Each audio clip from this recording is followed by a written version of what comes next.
I mean, again, he doesn't know who Gabriel is, right? Because he didn't come from an Abrahamic faith. The people of Mecca were pagan. Quran is mentioned, if this book was from other than God, they would have found in it many contradictions. If a book is without contradictions, that has no bearing on whether it comes from God or not. I've had phone books that are inerrant, but I certainly don't think God gave them. That we believe without understanding.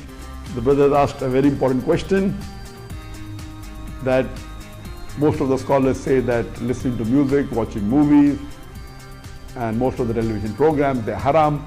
So how can we have fun?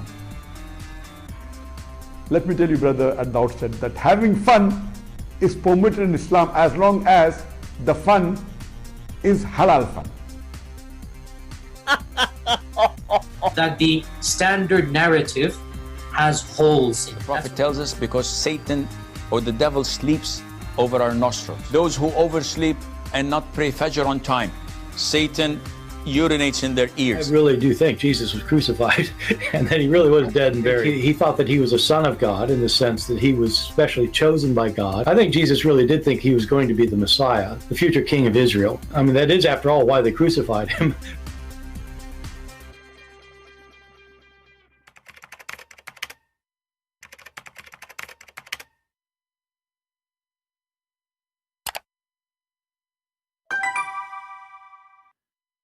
Hello everyone, and peace of Christ all of you. Please invite your friends and let us have some good time together. Today, as you see, we know we have a topic and we are going to speak about Muhammad, the time traveler. You know, always a person who is a fraud. He claimed to be a prophet, and he have no knowledge of anything, which make it very easy for us to explore his fraud. When we speak about time traveling, we are not talking about fiction story. We are talking about a person who makes things up. And we will start showing you series of Muhammad the time traveler, so you judge by yourself.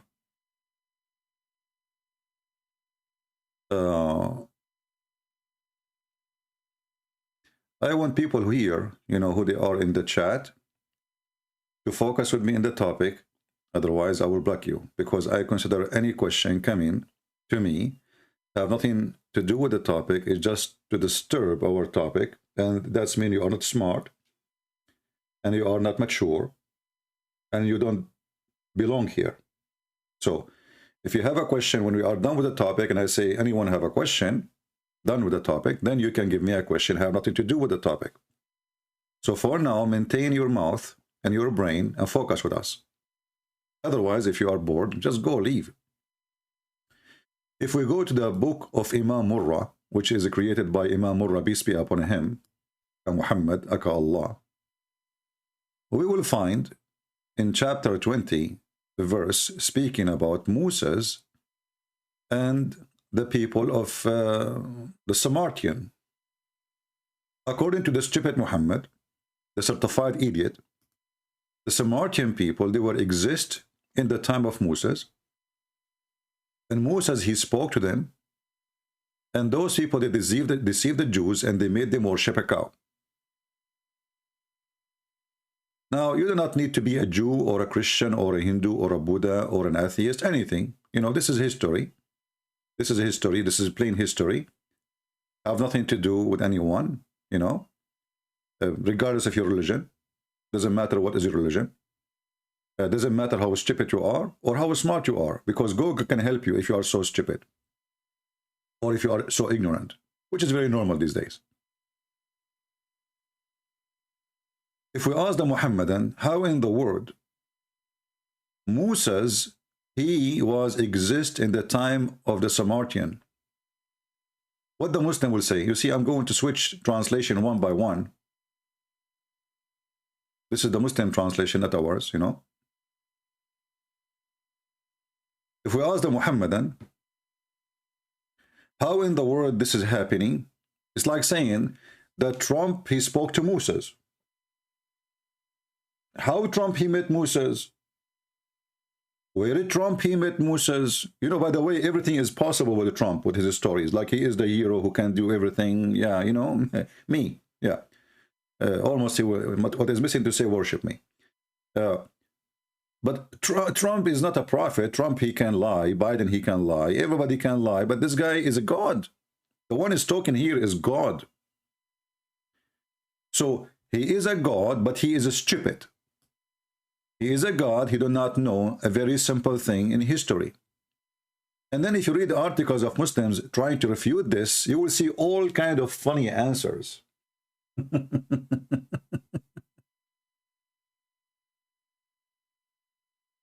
Do we have any Muslim in the chat? He is willing to join us and tell us how in the world Muhammad he got this information perfectly matched with history. So this guy Muhammad, Aka Qatham, Aka Abu Imam Murrah, Aka idiot, Aka Jumbo Mambo Rambo, you know, will never fight anyone. You know, he hide always behind his wife's legs. He mixed everything up. And just to show you how stupid this man is, according to Muhammad, Moses is the uncle of Isa, and Isa is the son of Maryam, and Maryam is the sister of Aaron.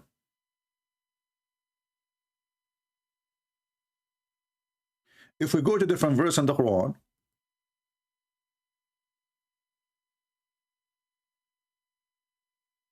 and now the Muslim, they answer, they say, oh, this is at that time, they used to call the person by his from his nation, you know? So they say, oh, sister of Aaron. Well, what do you mean, oh, sister of Aaron? First of all, Mary, she is not from the tribe of Aaron. Secondly, who is the greater in Islam, Aaron or Moses? Who is the greater? If you are saying we call them by their great prophet or etc., who is the greater, Moses or Aaron in Islam? Any Muslim can answer me? Who is the one Allah he spoke to him supposedly?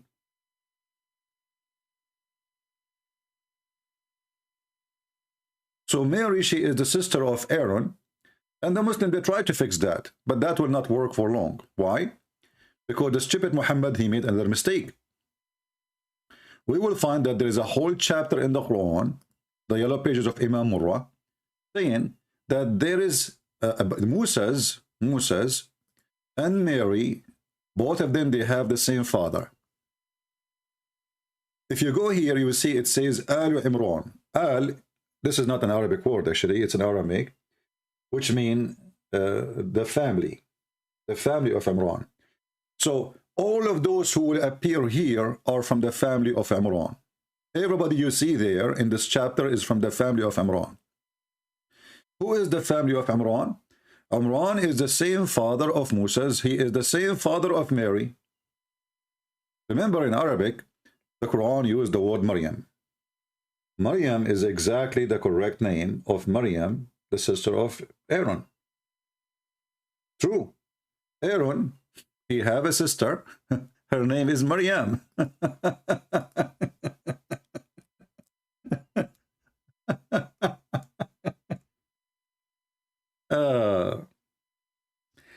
You know, this guy, he sat with the Jews. He heard from them that Aaron, he have a sister. Her name is Maryam. Okay, Maryam, she is the mother of Isa. By the way, we will go back to Isa just to laugh. Isa, even the name, every name this guy here, he got wrong, because his name is the father of Moses. His name is not Imran, it is Umram or Umram when you speak in the Hebrew language. So Umram is not Imran. So even the name he got wrong. And if the Muhammadan, they want to try to fix that, any Muslim can explain to us how the father of Mary become, his name is Imran, and this is the same father of Moses. What happened to the real name of the father of Maryam? So Moses was exist in the time of the Samaritan.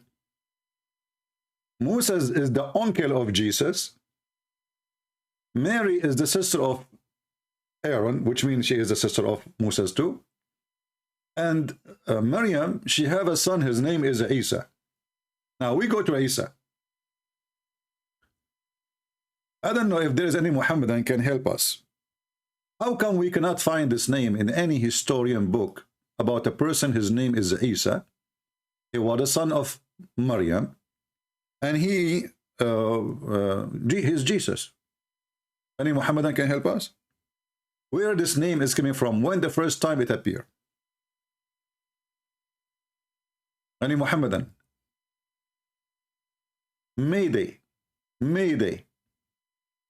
You see, when the Muslim, they use the word Jesus in the Quran, there's no Jesus in the Quran. There is Isa, as you see, in Arabic. And always Isa is mentioned as, Isa is the son of Maryam. Why not a single Christian, and I am an Arabic Christian, we never heard of somebody, his name is Isa, and he is supposedly is Jesus?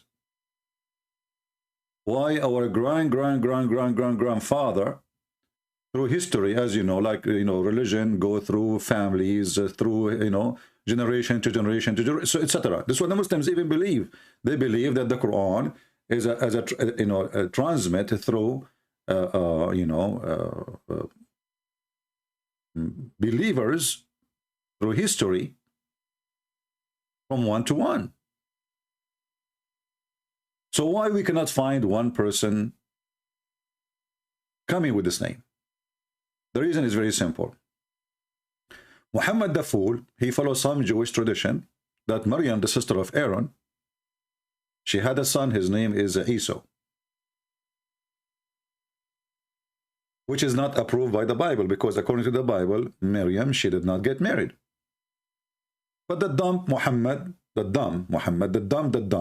he always dump his dump as big as poo-poo it can be. But his dump cannot be used as a fertilizer.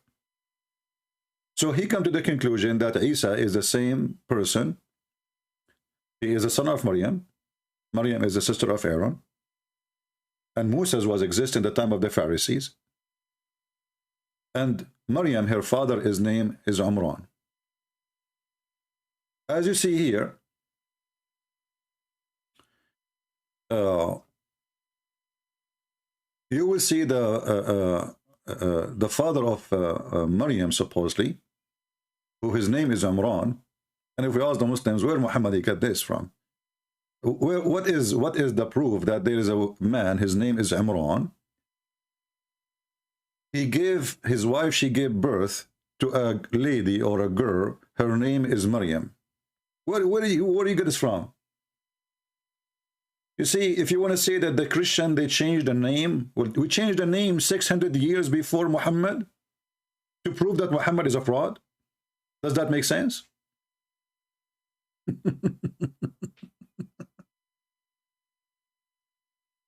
So Imran is an old man. His wife, she is an old woman too.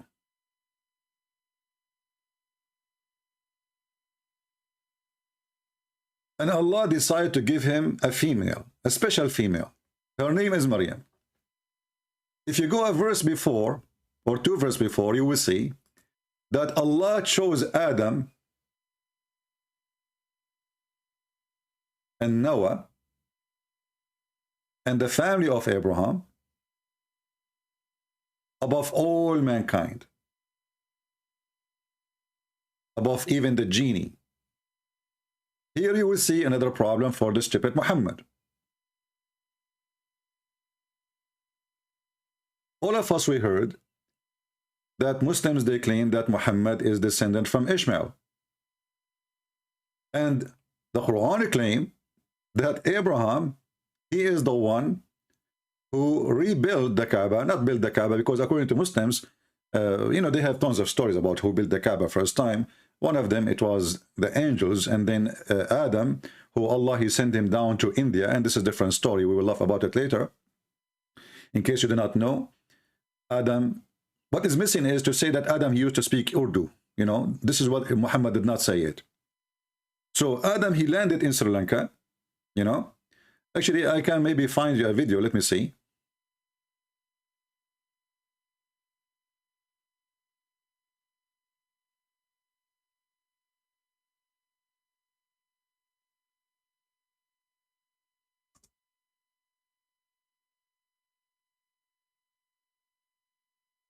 Let us see here.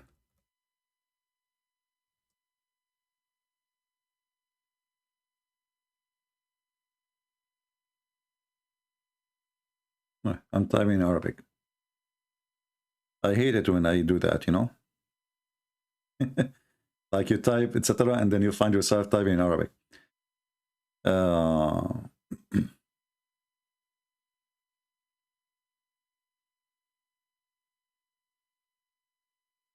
Let us see this one.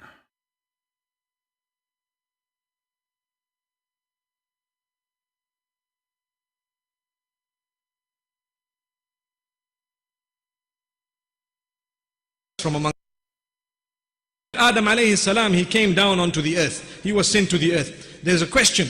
Where did he land? He wasn't just thrown so that suddenly he landed, meaning he dropped, but Allah placed him on the earth. This we find in the narration of Rasulullah sallallahu alaihi wasallam, where he says that Adam alayhi salam nazala fil Hind. He came down in what is known as the Indo-Pak subcontinent, precisely Sri Lanka.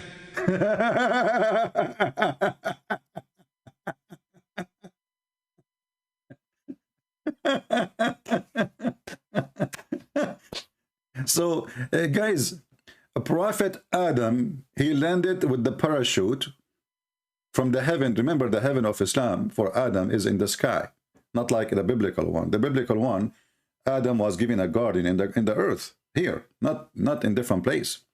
So Allah, when he got upset from Adam and his wife, because his wife, she told him to eat the apple, and Adam, he liked banana. So Allah, he decided to send him down, and where? He's then down in Sri Lanka. And then the time traveler Muhammad, maybe according to science, Sri Lanka wasn't exist, by the way, at that time. Unbelievable. By the way, don't you Muslims, you say you believe in the Big Bang? So you cannot deny those things now. As long as you believe that the earth is billions of years, etc., and Big Bang is fit with your Quran, then you cannot deny what those atheists, they say. So look what happened with this donkey, Muhammad. Adam was sent down to Sri Lanka. I'm going to open Sri Lanka map for you. Again, we are typing in Arabic. I hate it. Okay. According to the stupid Muhammad, Adam, he was the first one who did Hajj to the Kaaba. But this is Sri Lanka, and Sri Lanka is nothing but an island. It is an island. So how in the world this man, Adam, he was able, you see here there's sea, here it's not connected. This is not a land connected to India. This is a huge distance. So Adam, he was landed in Sri Lanka. Okay, great. Adam now is going to go to Mecca. I'm not going to ask you how we will find the direction. I'm not going to ask you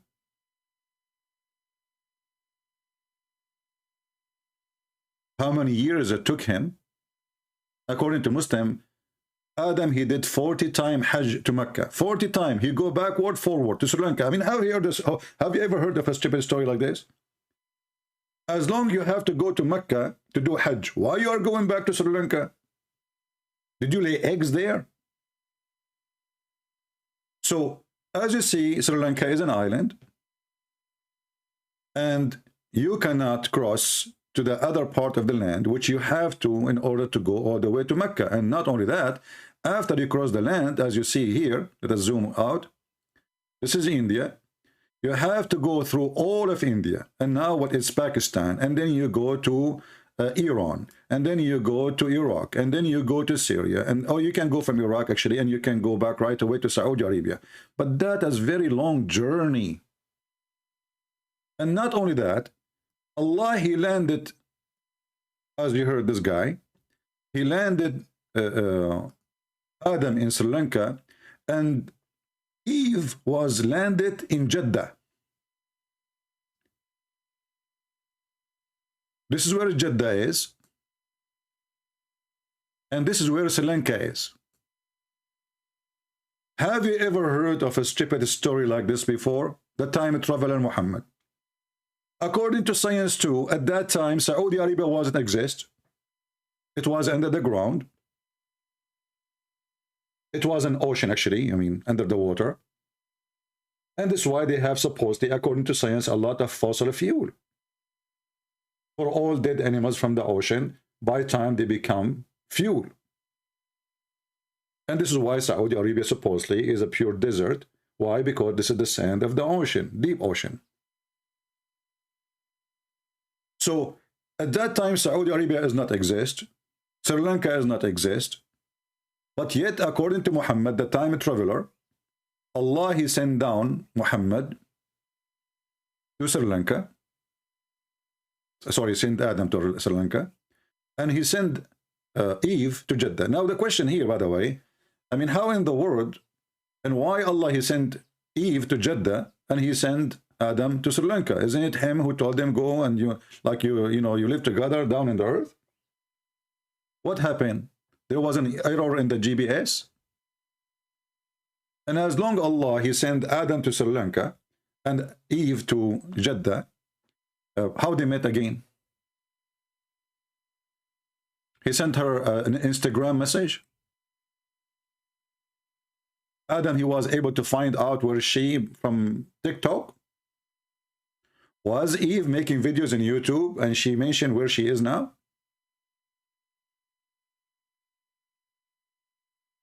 There's ocean between them. There's countries between them.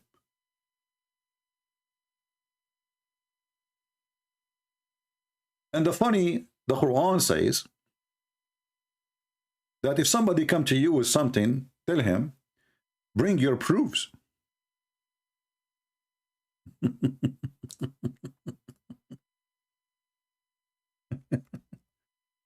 That's what the Quran says. It's not me. Bring your proof. All of those words, saying all those verses, sentence, it says, bring your proofs, bring your proofs, bring your proofs, bring your proofs. It's all over. Well, as long as you asking them to bring their proof, what is your proof?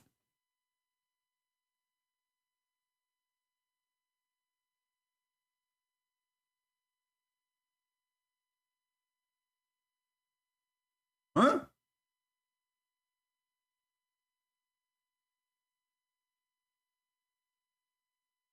Anyone?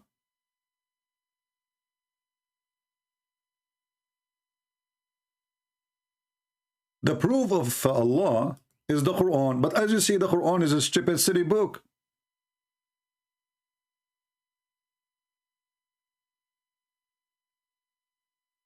I'm going to stop here, and I will give a chance to the Muhammadan to answer me and refute me as usual. You know, the Muhammadan, they can refute anyone.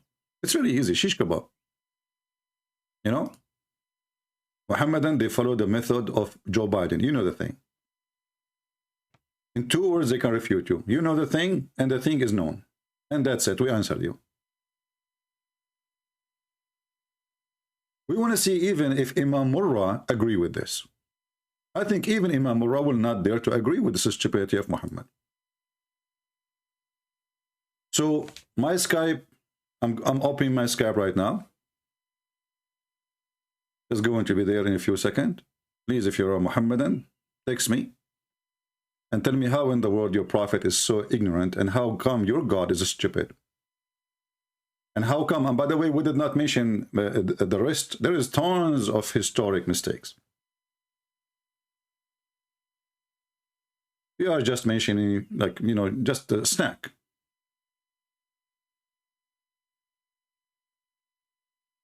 Any Muhammadan? My Skype is open. Any Muhammadan? If you are a Muhammadan and you are proud to be a Muhammadan, please feel free to contact me in Skype. I will call you immediately. In best scenario, if I could not speak to you, I will ask the Samaritan who was exist in the time of Moses to speak to you. And that explains why we like Indian movies. Because our grandfather, Mr. Adam, he was from India. All of us, we like spicy food. Don't we? Can you explain to me why? It's clear. Because Adam, he was landed in India, specifically Sri Lanka. Actually, I'm thinking to move to Sri Lanka so I can live next to my grandfather, Mr. Adam. But now I'm confused. Adam from Sri Lanka, Eve is from Jeddah. For how many years Adam did not have sex? And how he was making babies? Do you think they were having sex online? I mean, the guy, he did not see his wife for long. As you see, the trip is so far. I remember, you know, we are not talking about now, you know, you can fly from Sri Lanka to Saudi Arabia, you know, maybe 10 hours, I'm not sure. Maybe 12, maybe 13. But at that time, it's going to take him maybe a 6-month journey, especially this guy is just walking in his feet. We have a Muslim saying to me, you are a liar worshipping a man. Let us call him.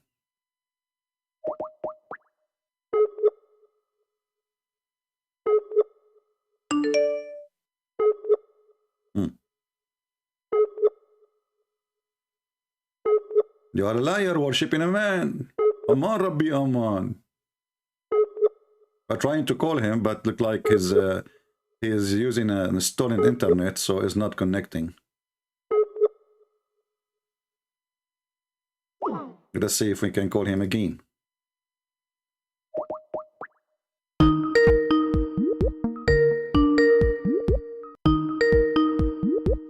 Let's mute the ring. Hello? Mute YouTube, please. Mute YouTube. Hello? Hello? Here we go. You stupid idiot. Okay, ultimate fart. So okay, so listen, potato. So listen. So did Adam land? Did Adam land in Sri Lanka or not? What matters is, are you gonna say that I just got angry. What matter? So you are calling me to say to me what matter? Go and put a cork in your anus. You don't have a mouth. You have an anus. So if it doesn't matter why you are calling me ultimate fort, doesn't matter. Yeah, it matters. For us, it matters. It doesn't matter for you because you are a certified donkey. And by the way, your wall is exactly the same as the wall of Muhammad. By mistake, the guy in the other day, he opened the camera for me. And you guys, you should see the wall behind him. I mean, a guy who lived, a donkey, he have a better room. I'm not talking about a poor person. This guy, he have a fancy car, supposedly. The most dirty wall ever remind me of Muhammad when he was drying his hands on the wall. Now, we want a Muhammadan. He is mature, adult. His religion matter for him. This guy, he believed that the Arab are stupid and donkeys and coward and corrupt. But his prophet is an Arab. We have to agree then. Do we have any brave Muhammadan? It matter for him the stupidity of his prophet. Anyone?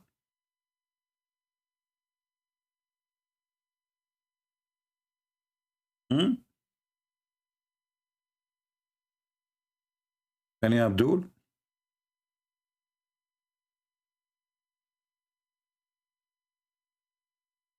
Do we have any Abdul?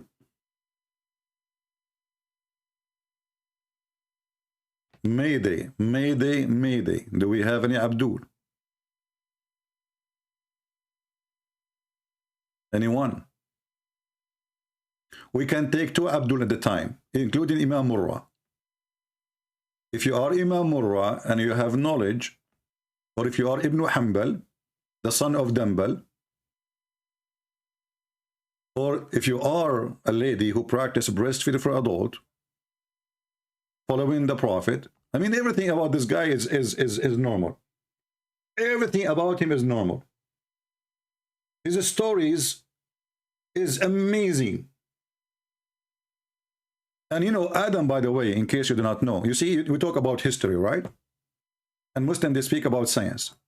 Adam was very, very tall, brother. How tall? The time traveler Muhammad, did they put Adam in a microwave and they shrink him later? According to Muhammad, Adam was 60 span long, or tall, sorry. 60 span.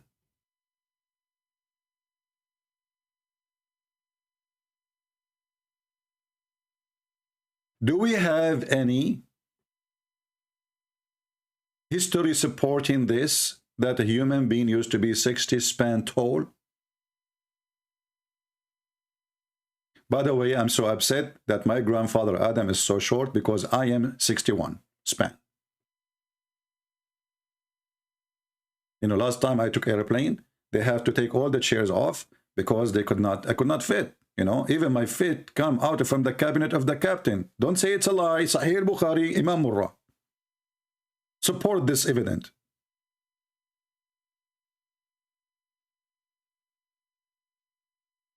The second we ask the Muslims about the proof, they say the Prophet said. Look, the Prophet's stupid, man. Don't you see this guy is mentally ill? The Prophet said. Okay, who said that to the Prophet? Allah said to the Prophet. But okay, did you see Allah speaking to Muhammad? No. And actually, did even Muhammad spoke to Allah? The Quran says no. You see, the Muslims, they have names for prophets. As an example, Moses, his name is Kalimullah. Kalimullah. What Kalimullah mean? The one who spoke to Allah. Muhammad is not Kalimullah because he never spoke to Allah.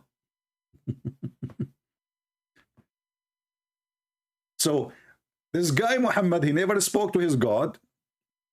His God, he sent him Quran when he is doing poo-poo. And this is historically, by the way, proven to be right. I mean, come on. You are a prophet of God, and now you are going to receive the chapter of Al-Fatiha, which is the most important chapter for the Muslim to pray 5 times a day. And when Allah decided to give it to him, when Muhammad, he take off his panty and he decided to do poo-poo. And then each time, the angel, he come to him, and he said to him, oh, Muhammad. Muhammad, he ran away. Have you ever heard of a prophet doing poo-poo, receive Quran, he ran away?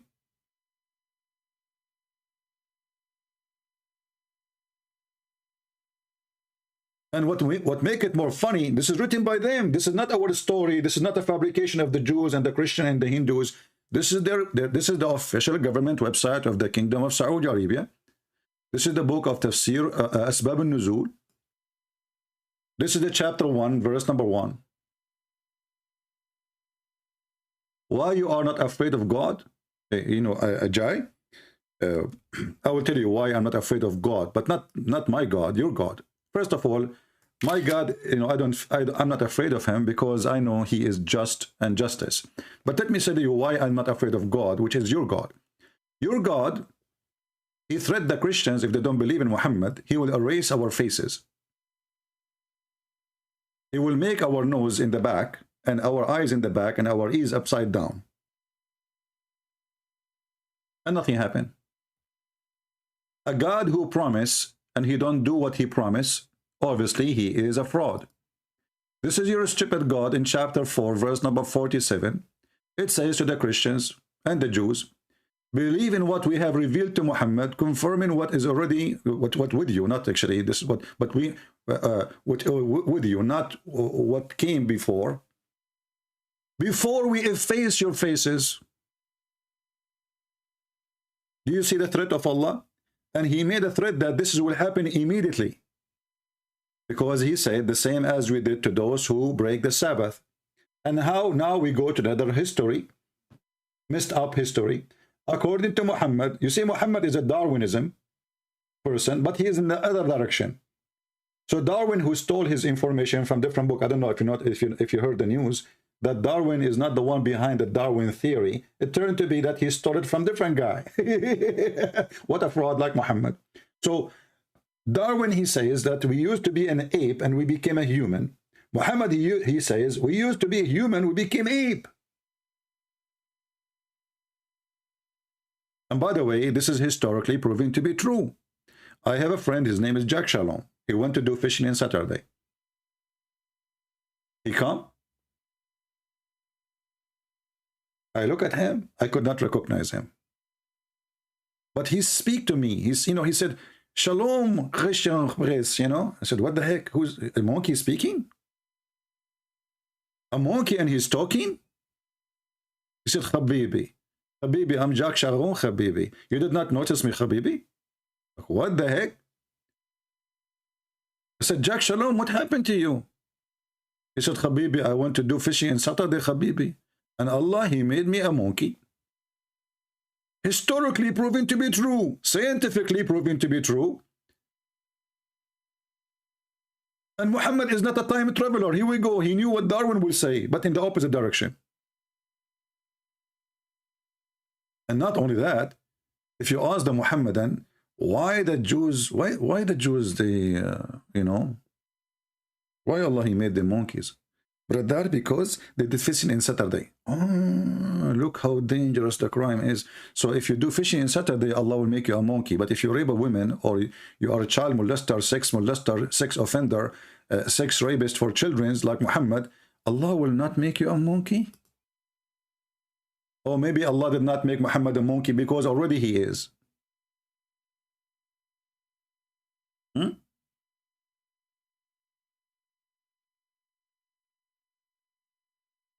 Any Muhammadan?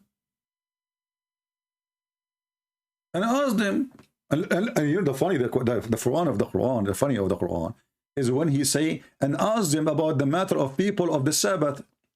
This is a very known story. They witness it. Everybody witness it. Ask them about what happened to them. Ask them. Okay, who saw this story? And not only that, the story says that Allah, he made their whale, not their fish, come to them only in Saturday. Allah, he forbid the fish from coming to the beach or to their location. Supposedly they are in an island in the village. And Allah, he made the fish only come in Saturday. So he made them starve from hunger. And now they have to fish in Saturday because they need to eat. They have a family to feed. And when they did fishing in Saturday, Allah, he cursed them and he made them pigs and monkeys. But look what happened.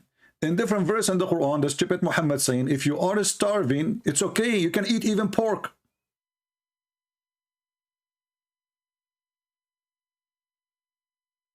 Do you see the stupidity of this man? How come if the Jews are starving, Allah will make them monkeys, but Muslims, they are forbidden from eating pork? And by the way, it's not true, because the Muslim been ordered to eat from the cooking of the Christians. He says, today I made lawful for you all the food of the Christian and the Jews. So if they eat whatever they eat, you eat. And this is another proof that Muslims, they are fabricators when they say, we eat only halal food, because halal food is the food of the Christians.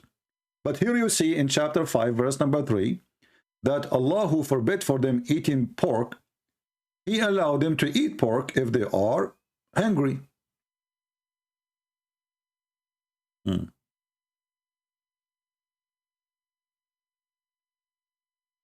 My friend, you say, had I known that you are live, we posted that we will be here since 2 days ago, and you can call the Sheikh right now so he can join us. That's not an excuse. Call him. Tell him, he join us. So what we notice here, that Muhammad is not only a time traveler, Moses is the uncle of Jesus, and Aaron is the uncle of Jesus, and Maryam is the sister of Aaron. And Maryam, her father is Imran, and he is the same father of Moses, which is, you know, what the hell with this history? And then Pharisees, you know, sorry, the Samaris, or the Samaritan, they met with Moses, and they all exist in the time of Moses. And not only that, if we continue, it's endless. As an example, Haman was the minister of the Pharaoh. And the Pharaoh is the one who built the Babylon Tower.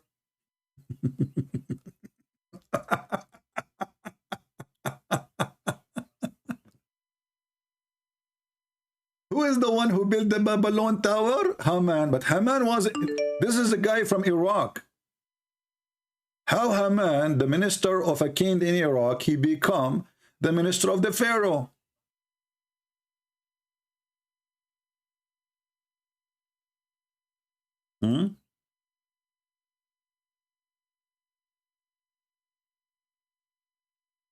When Adam was created, there was not Sri Lanka. You cannot even think. You have no knowledge, CP. Look at the stupid Muhammadan saying to me. Let us call this Abd. Maybe this is Ultimate Fart, because Ultimate Fart is the only one who speaks like this.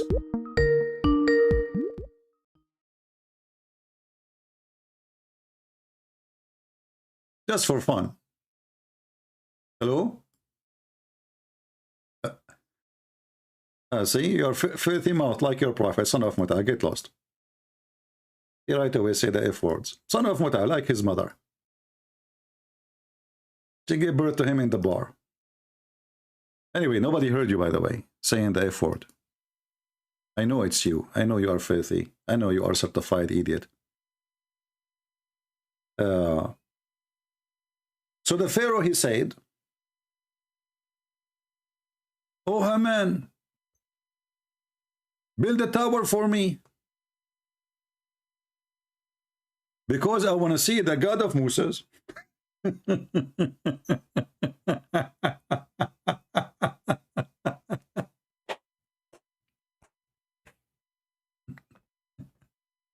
True story. And then we find in different verses in the Quran, the stupid Muhammad, he forgot himself. We find that the Tower of the Babylon was built by Allah. How we find out that? If you go and read the story of Harut and Marut, which is Harry Potter's story, you will see that Allah, he sent two angels using the Tower of the Babylon to send down two angels.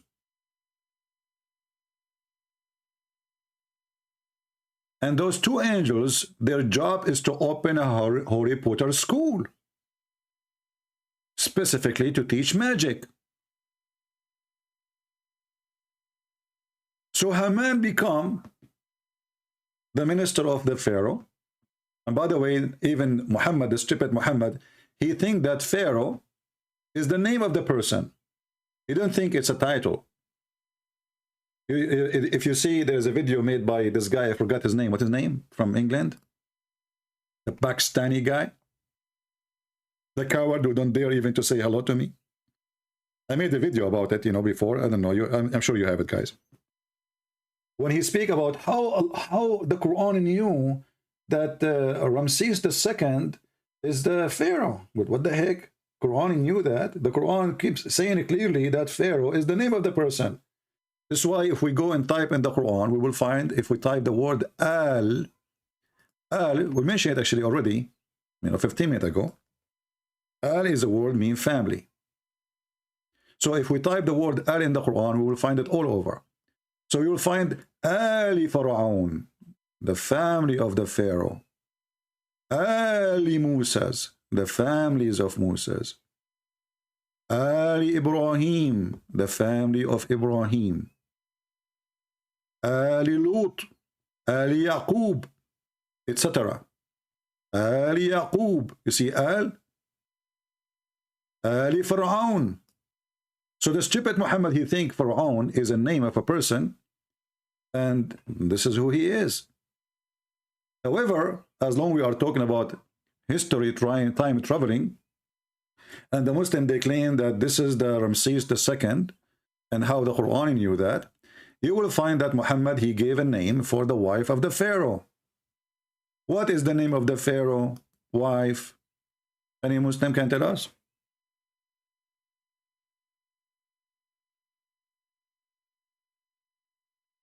Any Muslim can help us.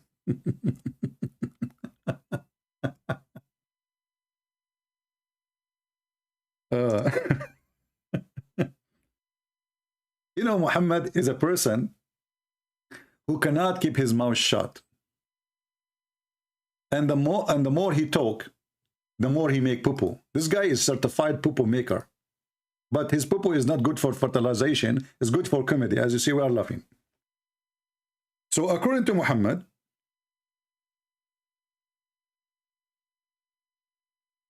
Allah will marry him. Not marry him. He will make him have sex with her. With the wife of Pharaoh. And the wife of Pharaoh, her name is Asiya bint Muzahim. She's an Arab, brother. Her name is Asiya. And the Muhammadan, they claim that this is... Let us show you some hadith. Hold on. They say that Muhammad, he knew that this is Ramses II. How the Quran knew that? Huh? Oh, where is the hadith? Let us see. I think this website doesn't take.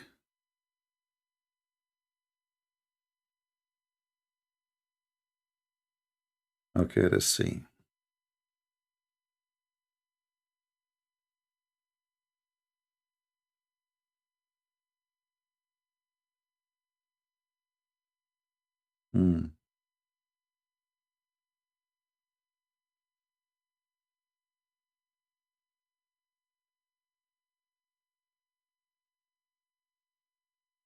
I'm just trying to show you, to find you some hadith.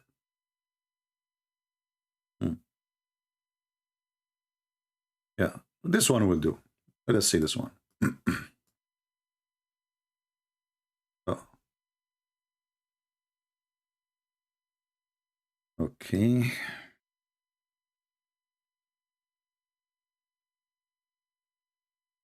He left as a donkey, he never came back as a horse. That is the story of Muhammad. This is Sahih al-Bukhari, which is very authentic, and Muslims cannot lie about it. You see here it says the wife of Pharaoh. The wife of Pharaoh. Pharaoh is a name. Like you say the wife of Moses. The wife of Abraham. The wife of Pharaoh, not the wife of the Pharaoh. And I'm not going by the English, by the way. I'm going by the Arabic. Imra'at Fir'aun. So the women of Pharaoh, her name is Asiya. And as long as the Muslims, they have article and they are confirming that the Pharaoh at that time, his name Ramses II. If we search in 2 seconds,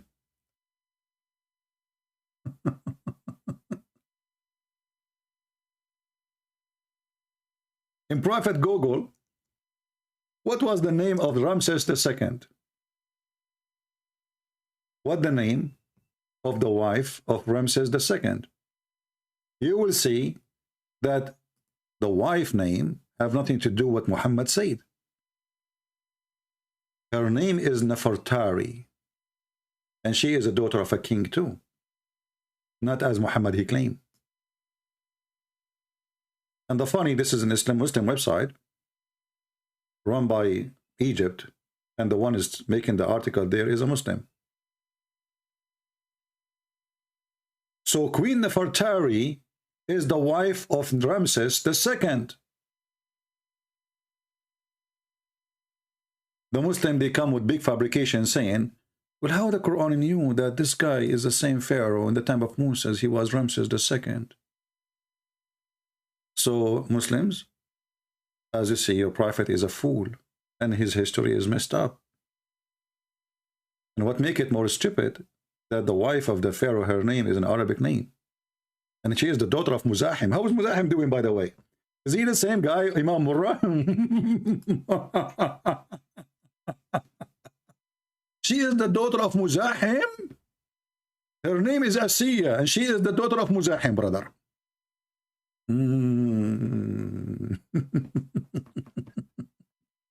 I'm really convinced.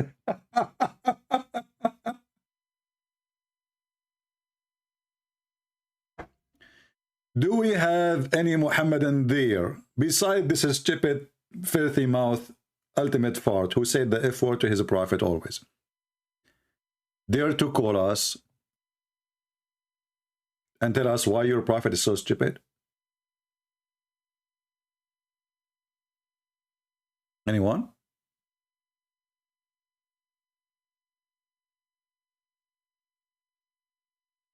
Any Abdul?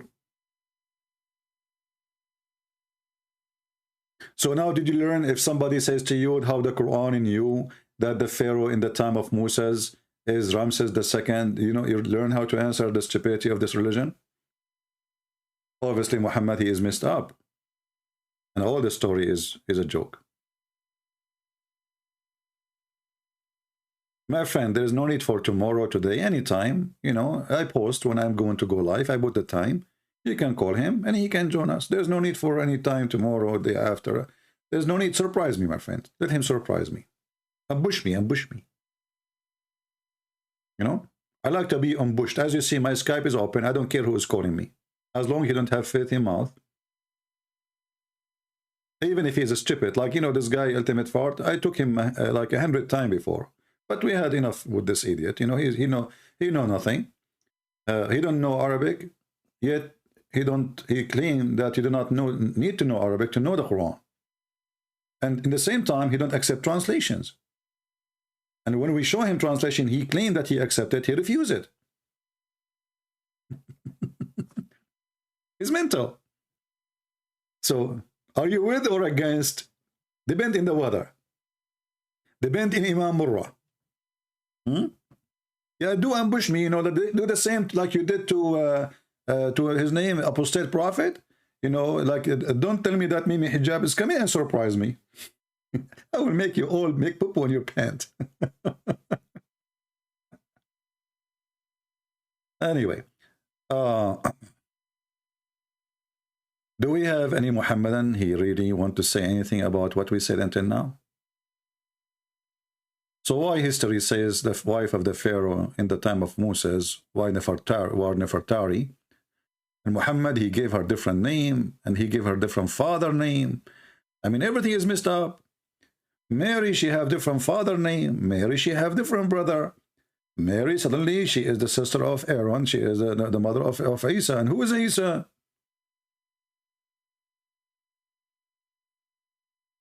And Adam, he landed in Sri Lanka. And that explains why I like spicy Indian food. You know why Indian, I don't know if you are an Indian, why Indian don't make a movie about Adam landing in Sri Lanka? And you know, like, what is nice about Indian movies, you do not need to explain anything. Like, Adam in Sri Lanka, he is the first man, and suddenly 10,000 people will appear behind him dancing. Don't ask why, don't ask who, don't ask for how in the world they appear if Adam is the first one. It's an Indian movie. That is Muhammad movie. Every word, every story of Muhammad is an Indian movie. The guy, he is going to meet his girlfriend in the middle of the desert. Nobody there. The sun is coming down. Suddenly, there's 20,000 people coming, shaking their head and their ass. How? Don't ask. It's an Indian movie. And this is Muhammad movie. Ask no question. Even the Quran in chapter 5 verse 101 says, ask no questions. Verse 102 says why? Because former generation asked the same question and they lost their faith.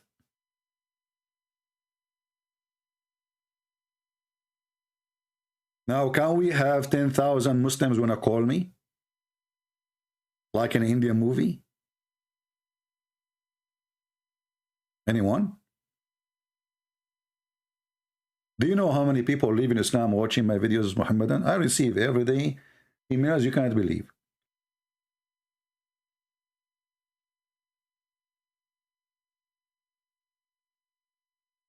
Why? Because you Muhammadan are not doing your part to defend. Show us the truth. Do you know how many Muslim kids are becoming apostate? Apostate? Huh? Do you know? When they see the stupidity of your prophet and none of you can defend it? 100,000 Muslims leave Islam every single year. Our youth are full of doubts. And that is Muslim youth leaving Islam. 24% of Muslim youth are leaving Islam. Brother, it's 24%. Brother, I have a question for you, brother. It looks like you are a person who is in control of the word numbers and calculation. How you know that it is a 24% of Muslim youth leaving Islam, brother? Do the Muslim report for you, brother? Brother? Where Muhammad get their numbers from, brother? Who cares who is going to calculate? Who is going to check the facts? Who is going to ask? Nobody. Those are Muhammadan. Say whatever you want, as long as you are a sheikh. Everybody will say, hey, alhamdulillah, alhamdulillah. And by the way, they will say alhamdulillah even when you say to them, everybody left Islam. Because nobody is listening. Once I went to a Muslim chat room in Paltalk, and you know those Muhammadan, they are crazy, you know, you just say anything, good news for them. So I wasn't using Christian Prince's name, I was using different name. Like, because I cannot even enter with that name, I'm blocked. Or they will bounce me in the best scenario. So I type in the chat today, the wife of the Pope and his mother, the third wife of the Pope and his mother who died 3 years ago, something like that, she converted to Islam today. The Muslim who is holding the microphone, the sheikh, he said, stop, stop, stop, stop. Everybody stop the text, stop the text. Allahu Akbar, Allahu Akbar. Look, look, look, look, look, look. Amazing, Allahu Akbar. The third wife of the Pope and his mother who died last year, she converted to Islam today. Allahu Akbar, Allahu Akbar. And the whole chat room went crazy, praising Allah for victory. That the third wife of the Pope and his mother-in-law who died last 3 years or a year ago, she converted to Islam today. It took them like 5 minutes, 6 minutes. Everybody is going so happy. And then one of the admins, he took the microphone and said, you guys stupid, what's wrong with you? This guy is making fun of you. The Pope don't have a wife. And how he's saying that his mother, she died last year and she converted to Islam today? Just say anything.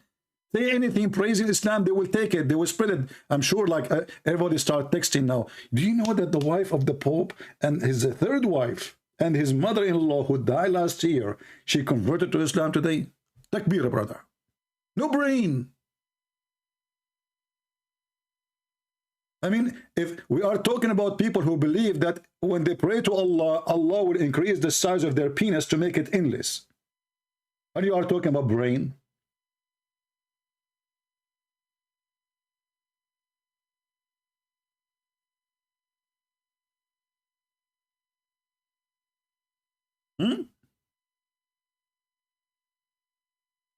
Your son is going to become apostate. Your child is about to become apostate.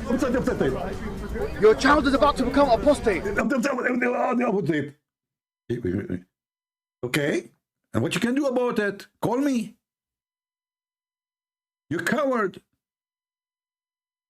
Did you say that, CP? Did you say to the Muslim women, suckle me? Yes, I was quoting your filthy prophet. He hang up on me, the coward son of Muta. What do you mean how did women can convert to Islam? Everything is possible in Islam. Except Allah can have a son. So do we have any Muhammadan would like to say anything to us? My Skype is open. If there's any Muhammadan, he have long beard, short beard, no beard. I know that you might be trying to grow beard like Zakir Naik, you know, and all the fertilization in the work is not working in his beard. He's trying to look like an Arab, you know. You know, look like a sheikh is not working. The beard is not growing.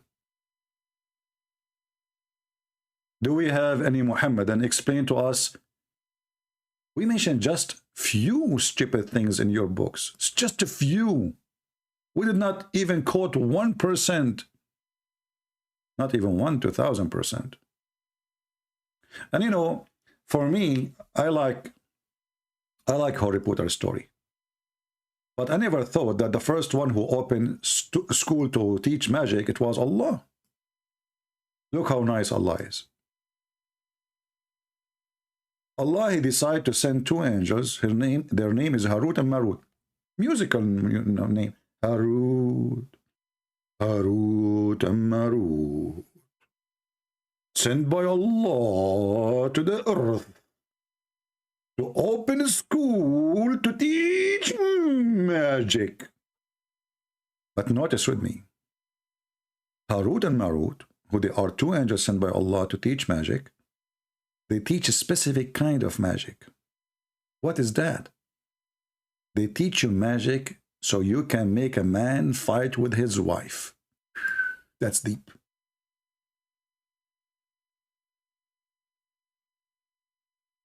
I mean, do you see Allah, how he is a family supporter?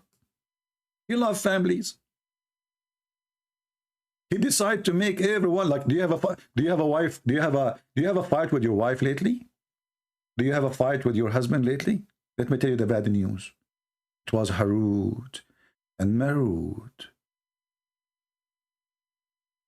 making magic against you and your husband. If you are not happy with your husband, somebody put magic on you. Learn it from Harut and Marut.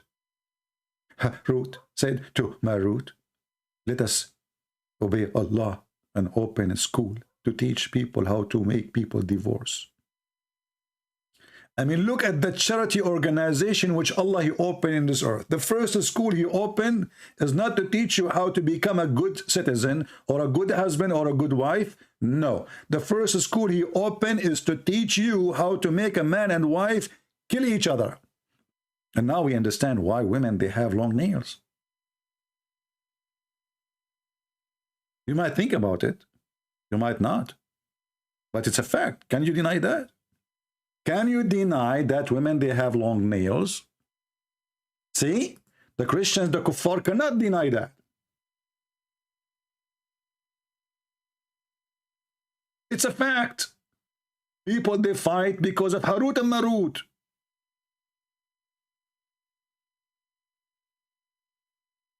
For how long those Christians, they try to extinguish the light of Allah? Do you think really you can extinguish the light of Allah? My friend, first we need to find the light so we can extinguish it. What light? Your prophet himself is illiterate, ignorant. He do not even know how to write his name or to read his name. And suddenly he became a scholar in history. Unbelievable. Look, one of the trick of Harut and Marut, they make women under the influence of magic grow their nails. And they write word in them, like to fool you. And also like, love you, get closer, get closer. You get closer, you get closer. She put her hand around your neck. And you are gone. And then she collect the insurance.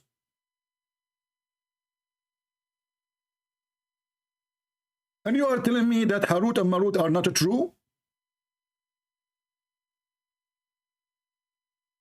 It is a certified fact. Who can deny those things? Only illiterate. Even Imam Murrah, he approved it.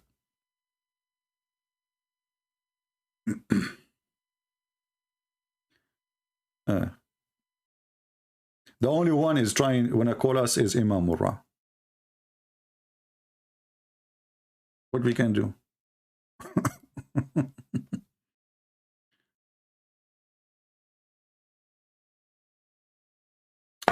No, we have, you know, we have to admit, my friend. I mean, people, they can't deny things. But it's a fact. Women, they grow their nails because they are under the influence of Harut and Marut. And women become victims of this magic. And those Christians, they deny that when it's happening every day. How many men get injured every day, because those women being aggressive against us? Huh? How you can deny that? You cannot.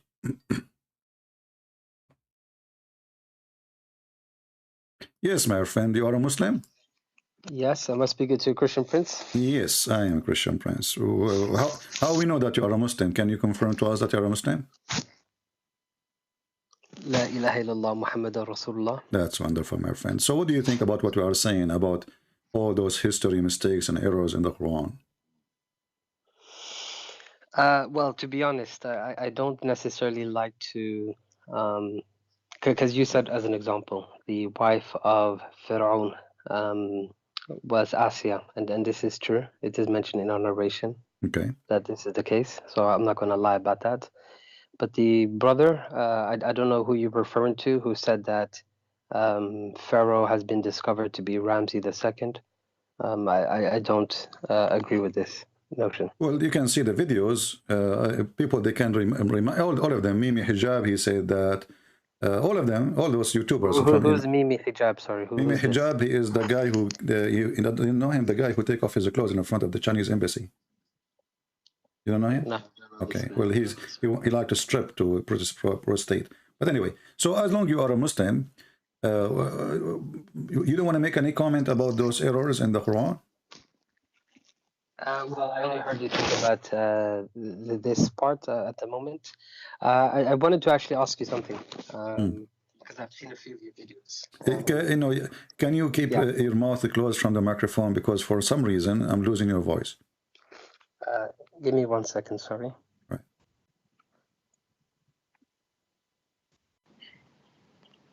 Is it better now? Yeah, it's better. Go ahead. Okay. Could you give me, let's say, either Quran, maybe let's stick with the Quran, and maybe you can use some authentic hadiths on why you think the Prophet was either, a false prophet or a liar. Okay, let us first discuss what the word prophet mean. What prophet mean? I guess the better word to use is messenger of God, but prophet means someone who prophesies. All right. Something. So is he a prophet or a messenger? He's a messenger of God. He's not a prophet. You see, then you're going to ask me what prophecies has he made? No. You see, come true. So you are denying now he is a prophet because you're afraid I'm going to ask you what prophecies he made. So no, he's a prophet. Okay, is he a prophet or not? He is, yes. Okay, tell me the prophecy he made.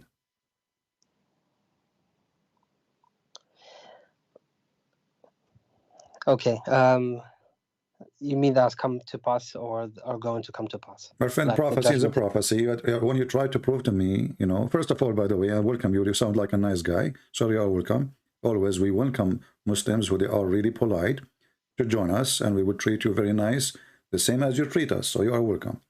My friend, help me.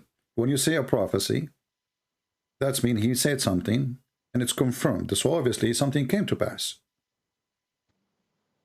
Okay. Are you familiar with Surah Rum? Okay, let us go to Surah Rum. What about it? If I'm correct with my understanding, and I could be corrected here. Yeah. This verse was. No, sorry, I got a better example for you. No, let's go for this one first. Let us finish it. Okay, if my understanding is correct, and there are some hadiths that suggest this, I don't know them by memory, but it was revealed at the time of the Battle of the Trench, where the Muslims were surrounded by the Mushrikeens. And there's a few hadiths as well along the lines, but while the Prophet was ditching to make a trench, I'm sure you're familiar with the Battle of the Trench. He told them about the prophecy that at that period the Persians already conquered parts of Rome up to Egypt. But the prophet said that the Romans will be victorious in this battle. And at that time, it was very difficult to believe this, just because of, and I am a historian here. It was quite difficult to believe, just because of, Khosrow II domination of the Roman Empire. Okay, let me answer about this. And you are the one who said you would like to see an accurate hadith, right? Yes. According to your hadith, this verse came after the Rome became victorious, not before. And this is the hadith in front of your eyes. Go ahead and read it. I can see the Qur'an here. Yeah, it's going to take maybe a second for you to come there. Okay, sure. Let me just make sure YouTube is live. Okay.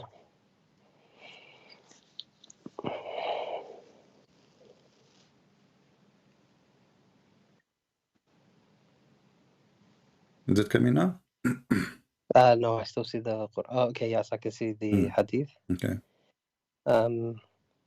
Prophet, I can just see half of it, sorry. Okay, I think it's the delay. Just give it a few seconds. Okay, Abu Sa'id narrated on the on the day of Badr, the Romans had a victory over the Persians, so the believers were pleased with that. Then the following were revealed: the Romans had been defeated. Up to his saying, the believers were rejoiced. With the help of Allah, he said, so the believers were happy with the victory. Okay. So the claim is gone, and as you see, this is Sahih Hadith. It's authentic. Yeah, okay. Yeah. Not only that, even if this hadith doesn't exist, the numbers will beat your prophet. Why? Because the word bada in Arabic, and I'm sure, I don't know, I think you speak Arabic. Bada means from 3 to 9, correct? If it's 10, I don't speak Arabic, but yes, that's okay. right. If it's 10, then your prophet is false. If you go and read, you will see that the date, you are the one who mentioned the date of the ball. So you will see that it took the Roman long after that to be victorious, because victory is only accomplished when the war is over, right? So as long as we are fighting, maybe you take a city from me today, tomorrow, I might take it back. It's not a victory yet. So this is temporary victory. But you will notice that the Roman, they were not victorious. And this is always, you can go on Google and you will find it took that at least 14 to 15 to 16 years until the Roman, they really were victorious over the Persian. Secondly, there's a mistake here in the verse you chose for me. If you look at me, you will see that the Roman, when they are victorious, who is the one who will be happy? The Muslims. Why? This is a good question. I don't know the Islamic. I don't know the position for it, but I would assume it's because, as you know, with history, after the Prophet died, they were able to quickly conquer both Roman and the Persian Empire. You see, the believers will be happy because the Roman are victorious, not because the Roman will be, victorious, not because later the Muslim will be victorious over the Roman. No, but it weakened both empires, you see. No, this is not about, because if you go and read the tafsir, you will see, because supposedly the Christians are believers and the Muslims are believers. So the Arab, they were making fun of Muhammad, saying to them, look like your God is not helping. So Muhammad, he made a response saying, well, he is going to help, right? So here you see the stupidity. That secondly, like suddenly... Can you show me this understanding? Open the tafsir, here we go. We open chapter 30, verse number 4. Okay, give me a second. There's a delay as well, so please. No problem. Don't worry about it. Let me open the tafsir.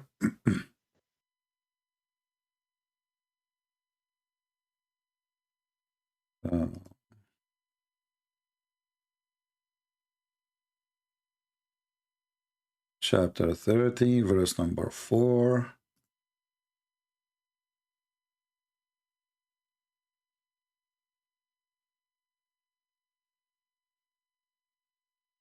And there's a book, it's called Asbab al-Nuzul too. You can, you can read it. Okay, thank you.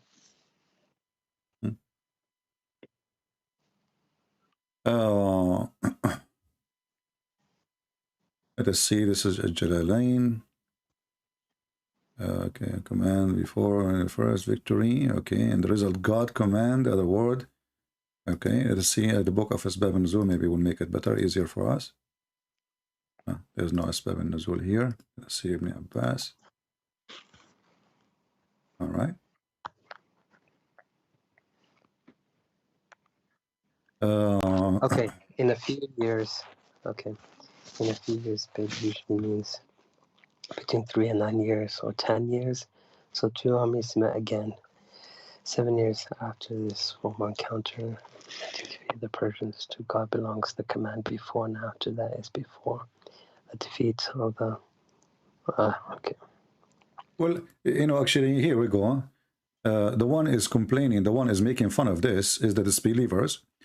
When the Roman will defeat the Persian, and also when he gave victory, who is the one who gave victory? Allah. Okay, so let us see. I'm trying to find where, like, exactly the translation. You know, most of the time is not really a decent translation. Let's see Ibn Kathir. Here we go. Let's go to Ibn Kathir. Maybe Ibn Kathir will make it better.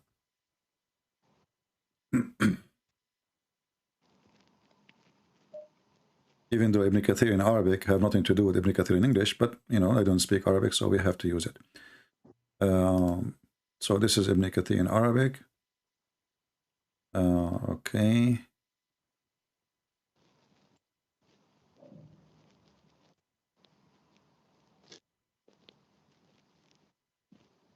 So why you find that, but what you're trying to say is that the reason why the Muslims were happy is because the Romans were Christians and they are fellow believers, right? Because the pagans supposedly making fun of the Christian, they lost the Persian, they destroyed them, you know, they killed them, they took Jerusalem, you know. Okay, and Allah will help, you know, Allah will help who He will. So Allah, He helped the Roman. Okay, for what reason? Let us see. On the day they were the revealed Persian were prevailing over the Roman, the Muslim wanted the Roman prevail over the Muslims. Read carefully. This is Mikathir. The Muslim wanted the Roman to prevail over them because they were people of the book. So give it a second. I think it's still loading. Okay, there it is. The decision of the matter before helps. On the day they were revealed, the Persians were prevailing over the Romans. The Muslim wanted the Romans to prevail over the Persians because they were both people. Follow the book. Concerning this, Allah said. And then He says, and the Quraysh, on the other hand, wanted the Persian to prevail because neither of them were people who follow the book, correct? Yeah, that's right. There's a reaction. Okay, let us here see how silly is that. As long we are people of the book, and Allah will give us victory because we are people of the book. How we are the same people who we attack a few years after, but we are the same people who worship Jesus. How the Muslim will be happy to see the people of the book victorious over the Persian, if all of us, we are going to go to hell anyway? Does it make a difference anyway? So here you see Muhammad, how he flip apart. Muhammad, when he tried to make himself look like a Jew, and the Jew, they rejected him. So Muhammad, he decided to kill all the Jews and the Christians. Muhammad is like Obama. When he go to Egypt, he's a Muslim. He sit with the Christian church, he is a Christian, he hold the Bible. He sit with the atheist, he make fun of the Bible. He sit with the homosexual, he is a gay. That is Muhammad. He changed his skin, depending on the location. And now we need to ask you, as long this is the, you know, we are here. When the Quran says we are people of the book, do we have a book? As in Christians, yes, you guys have a book. What is our book? The Bible, the Gospels. What the Quran says about it, what it says, what is the name? The name of the Injil. Injil. But is it Injil is a Greek word? Injil is a... Yes, it's a Greek word, correct. Okay. Yep. So Jesus, according to Muslims, or Isa, he was sent to the Jews, correct?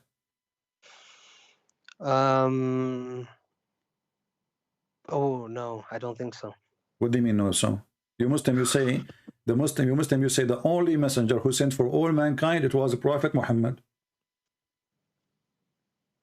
I know Muslims say this. I'm not going to deny this. I don't think there's a Quranic reference that explicitly Well, states let us go to this. the Quran then. You see, I know your Quran better than your Prophet himself. So okay, let's see it. All right. You're gonna show me وَمَا أَرْسَلْنَاكَ إِلَّا رَحْمَةً لِلْعَالَمِينَ? No, this is not Okay. have nothing to do with our topic, you know? Sure. Okay. Okay. In chapter 2, verse number 87, Allah, he sent Moses, and after Moses, he sent Isa. He sent it to who? To the Jews. No, okay, right. So there is, if you go to Surah Saf, for example, you will see verses where Prophet Isa is speaking to the Jews. But if I'm correct, there is a verse in Surah Yasin that talks about some messengers being sent, disciples of Isa. But this is a contradiction. This is not a proof. This is a contradiction. This is what I'm trying to show you. Actually, thank you for helping me. So Allah, he sent a book. It's called Injil, which is a Greek language, to a person. His name is Isa, and he was sent to the Jews. So I am sent to the Jews, but my book is written in Greek. It's like saying I am sent to the Arab, and my book is in German. This is another mistake. No, but you have to remember the context of it, right? What is the context? So, the context is when Jesus was there. At his time, there were Jews, of course, but there were also Romans, right? They were occupiers. No problem. But the Quran confirmed. No, the Quran confirmed that Allah will never send a messenger except by the tongue of His people, and the tongue of the Jews is the Hebrew.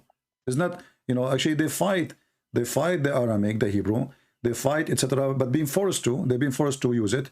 Even it's written in their all the scriptures because they've been forced to. But the Quran confirmed, and this is your problem, not my problem, that we never send a messenger. This is chapter 14, verse number 4. We never send a messenger save with his language to his folk. Why? Okay, in order to make it clear for them. Okay, so what is the folk of Jesus? Who is the folk of Jesus? Sorry, can I just say something though? Go ahead. Right. We know that the Romans occupied Jerusalem, right? And there were a lot of Roman soldiers there. Are you saying that God would abandon the Romans because they couldn't speak the language, or God would?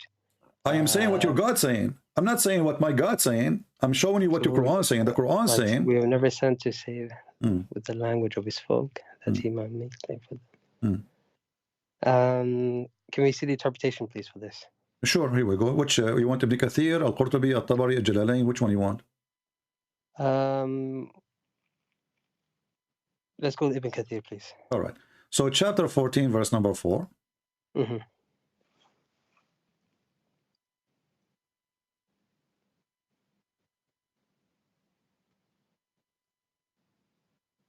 And this is verse number 4.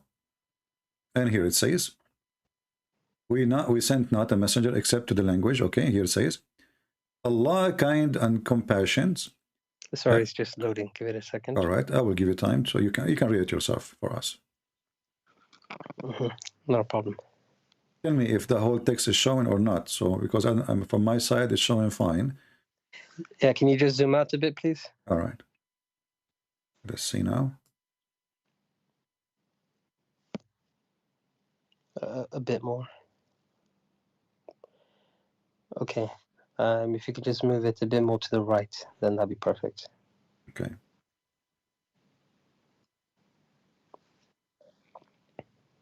Okay, every prophet was sent with the language of his people, guidance, misguidance. Okay. Allah is kind and compassionate with his creation, sending messengers to them from among them and speaking their language. So they are able to understand the message that the messengers were sent with, Allah said, and then the verse itself. Okay. Sending them from among them. Okay, so that means that he's going to be from them, which Jesus, and speaking their language. Okay, was Jesus a Jew? His mother was. Yeah, and now let us confirm more stuff. If we go in the Quran, we will find this.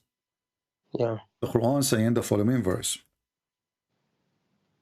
Chapter 3, verse number 49. Isa speaking to the Jews, saying to them, I came to you from your Lord, to the Jews specifically, to the Israelis specifically.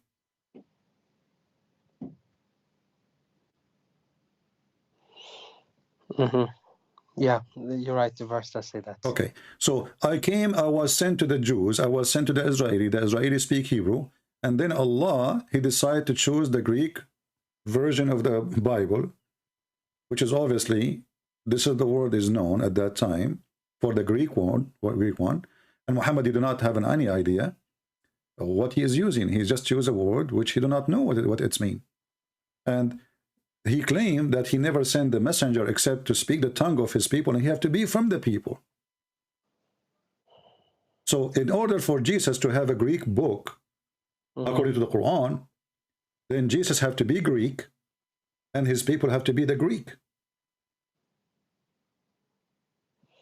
Okay, he will be a messenger to God, to the Israelites, to whom he was saying. Yeah, I guess you're right. I guess you're right. In the top of that, look what happened now. Muhammad is no prophet no more. Why? Because the Quran says that Allah, he sent him Rasulan lil Alameen, correct? To the mankind. He was sent as a mercy to the mankind, yeah. Yeah, he's a messenger to mankind too. Sirajan, Mudiyan, Sirajan, Muniran. So, so we send you as a light for mankind. But then when the Quran says in chapter 14, verse number 4, we never send the messenger to any except his own people. Why? So he can deliver the message to them in their language in order to do what? To make it clear. That makes sense. So based on this, Muhammad, if he was sent as a person, he was sent to the Arab and the Arab only.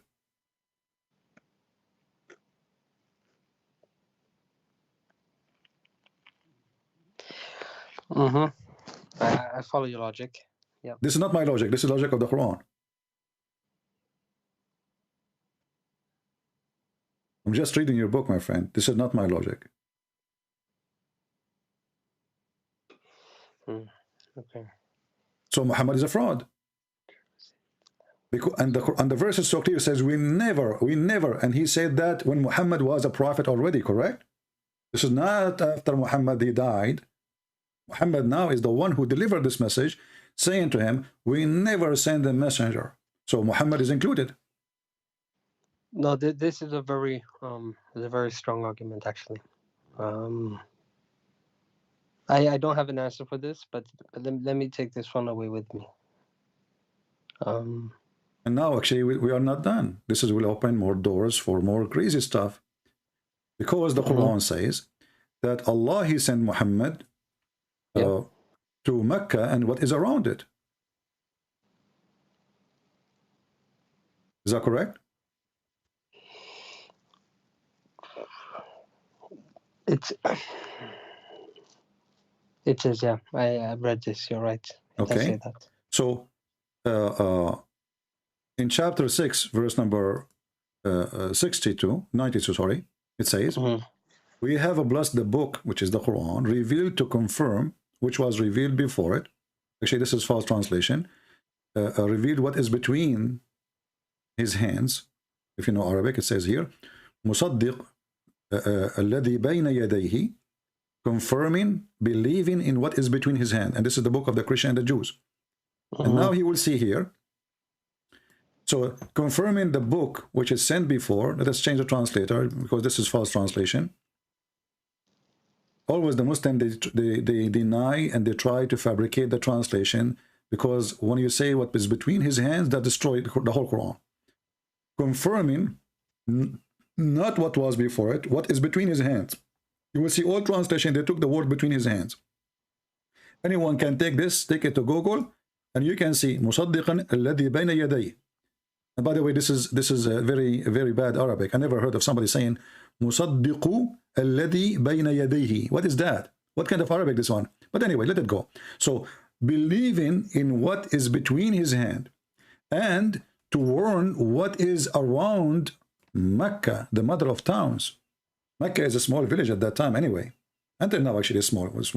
You know, the investment and the money, etc. But still, it's nothing.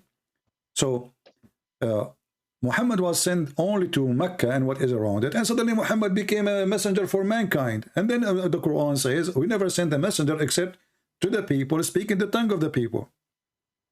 And now that will talk us to a different person. If you remember, Allah, he sent Moses and Aaron to speak to the Pharaoh. That's right, yeah. Okay, is the Pharaoh from the people of Moses?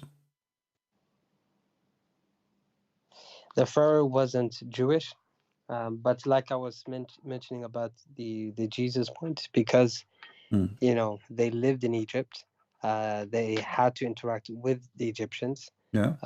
So if they were to accept the belief, they would be part of the people of Moses. My friend, doesn't matter. Doesn't matter. The Quran says we never send the messenger except to his people. So Moses will not be a messenger to anyone except his people. So how he is a messenger to his people, and then he go to Pharaoh, invite him to believe in Allah, and ask him his people to believe in Allah too. So that broke what Allah is, because the verse before it says we never sent. Correct? We never sent. No, like I said, it's a very strong point. I need to take this away with me. I don't have the answer. It's a very strong point. Okay, so until now, I'm showing you things after thing after things. All of them, they are crazy, and all of them prove that Muhammad is a false prophet. So if you remember when you called me, I said, well, he's a prophet. Can you give me a prophecy? And turned to be everything he said, this guy is wrong. Right, we spoke about one prophecy, and we spoke about this topic here. No, all of them, by the way, are prophecies. All of them, if they leave, because Muhammad was not in the time of Moses, correct? He was not, no. Okay, so when I say something nobody knows, this is a prophecy, even if it's in the past. If I say how God created the earth, God, he told me, this is what prophecy is. God told me. Prophecies can be about something happening in the future, or will happen in the future, or something will happen in the past, but nobody knows. Something secretly uncovered. So God informed me, and he told me how he created the earth, as an example, how he created the baby. So by time, people didn't discover how the baby is created. So now you say, oh, Muhammad, he prophesied that the baby is created in a certain way, which is wrong. Like he said, that the sperm came in from the backbone of the man and the ribs of the women, which is crazy. So he prophesied how the baby is made, and time come, and if science confirm what Muhammad is saying, that will be a prophecy, but the baby is already made. Muhammad himself was a baby, correct? Okay, so let's talk about that one right there. You just mentioned. Yeah. Can you pull up the verse, please? No problem. If we go to chapter 86. Yep. Chapter 86, verse number. Let us go verse 6 and 7. Here we go. This is the Quran. خلق من ماء دافق يخرج من بين الصلب والترائب. And as long you mentioned before that you like Ibn Kathir, we can go to Ibn Kathir. You don't mind, right? Yep, let's go to Ibn Kathir. All Just right. give it a second, it's loading. All right. So we go to Ibn Kathir, and let us see.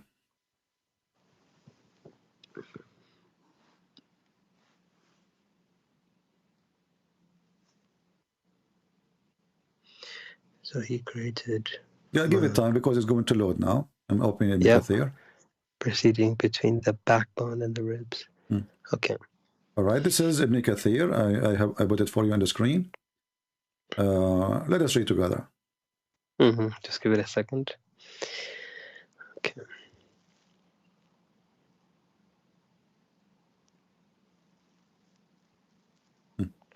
Okay, all I can see says, then Allah misleads whom he wills, I guess. And this is another thing. Later we can talk about Allah. He mislead us who he will. But this is God or Satan? Okay. Right. We can discuss this. That's okay. All right. No, so read for me, my friend. I think you're still scrolling down, so I think it's late. Okay. Right. So let man see what he has created. This is alerting man. Okay, no, I scrolled down because we want to go about where the sperm is coming. This is the important for us. Yeah. He is created from water gushing forth, meaning the sexual fluid that comes bursting forth from. I can't see if you can just zoom out a bit. Sorry. Zoom out. The man and just a little bit. Sorry. Yeah. Okay. Thus, the child is produced from both them by the permission of Allah. Due to this, Allah says, proceeding from the backbone and the ribs, meaning the loins of the man and the bones, ribs of the woman, which is referring to her chest. And by the way, this is fast translation. In Arabic, it doesn't say all the loins, it's the backbone.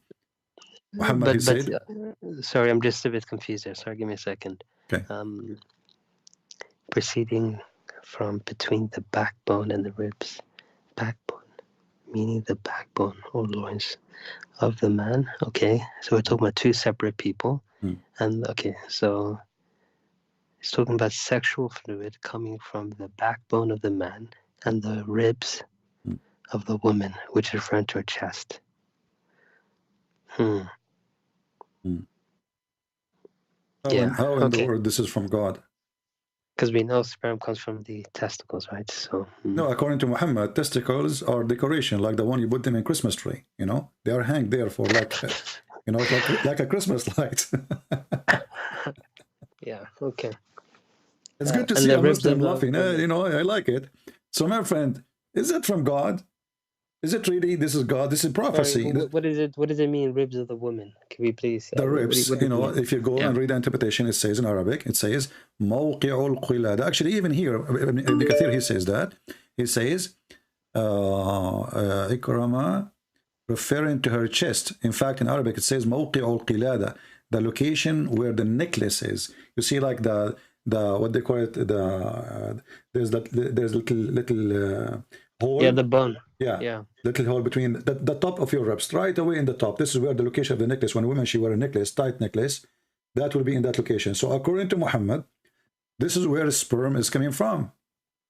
So can you just send me the link? Sorry, just I apologize. Send me this link. My friend, the problem with this website, it doesn't show link. It shows I can give you the let us say the website, and you can open it from there, because there's no like unique link. You know what I mean?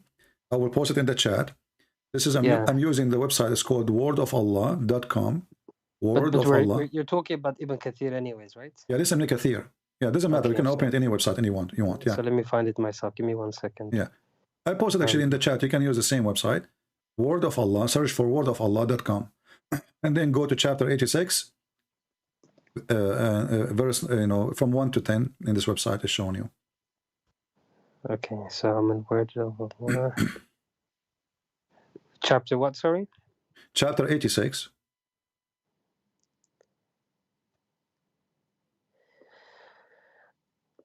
Yeah, okay.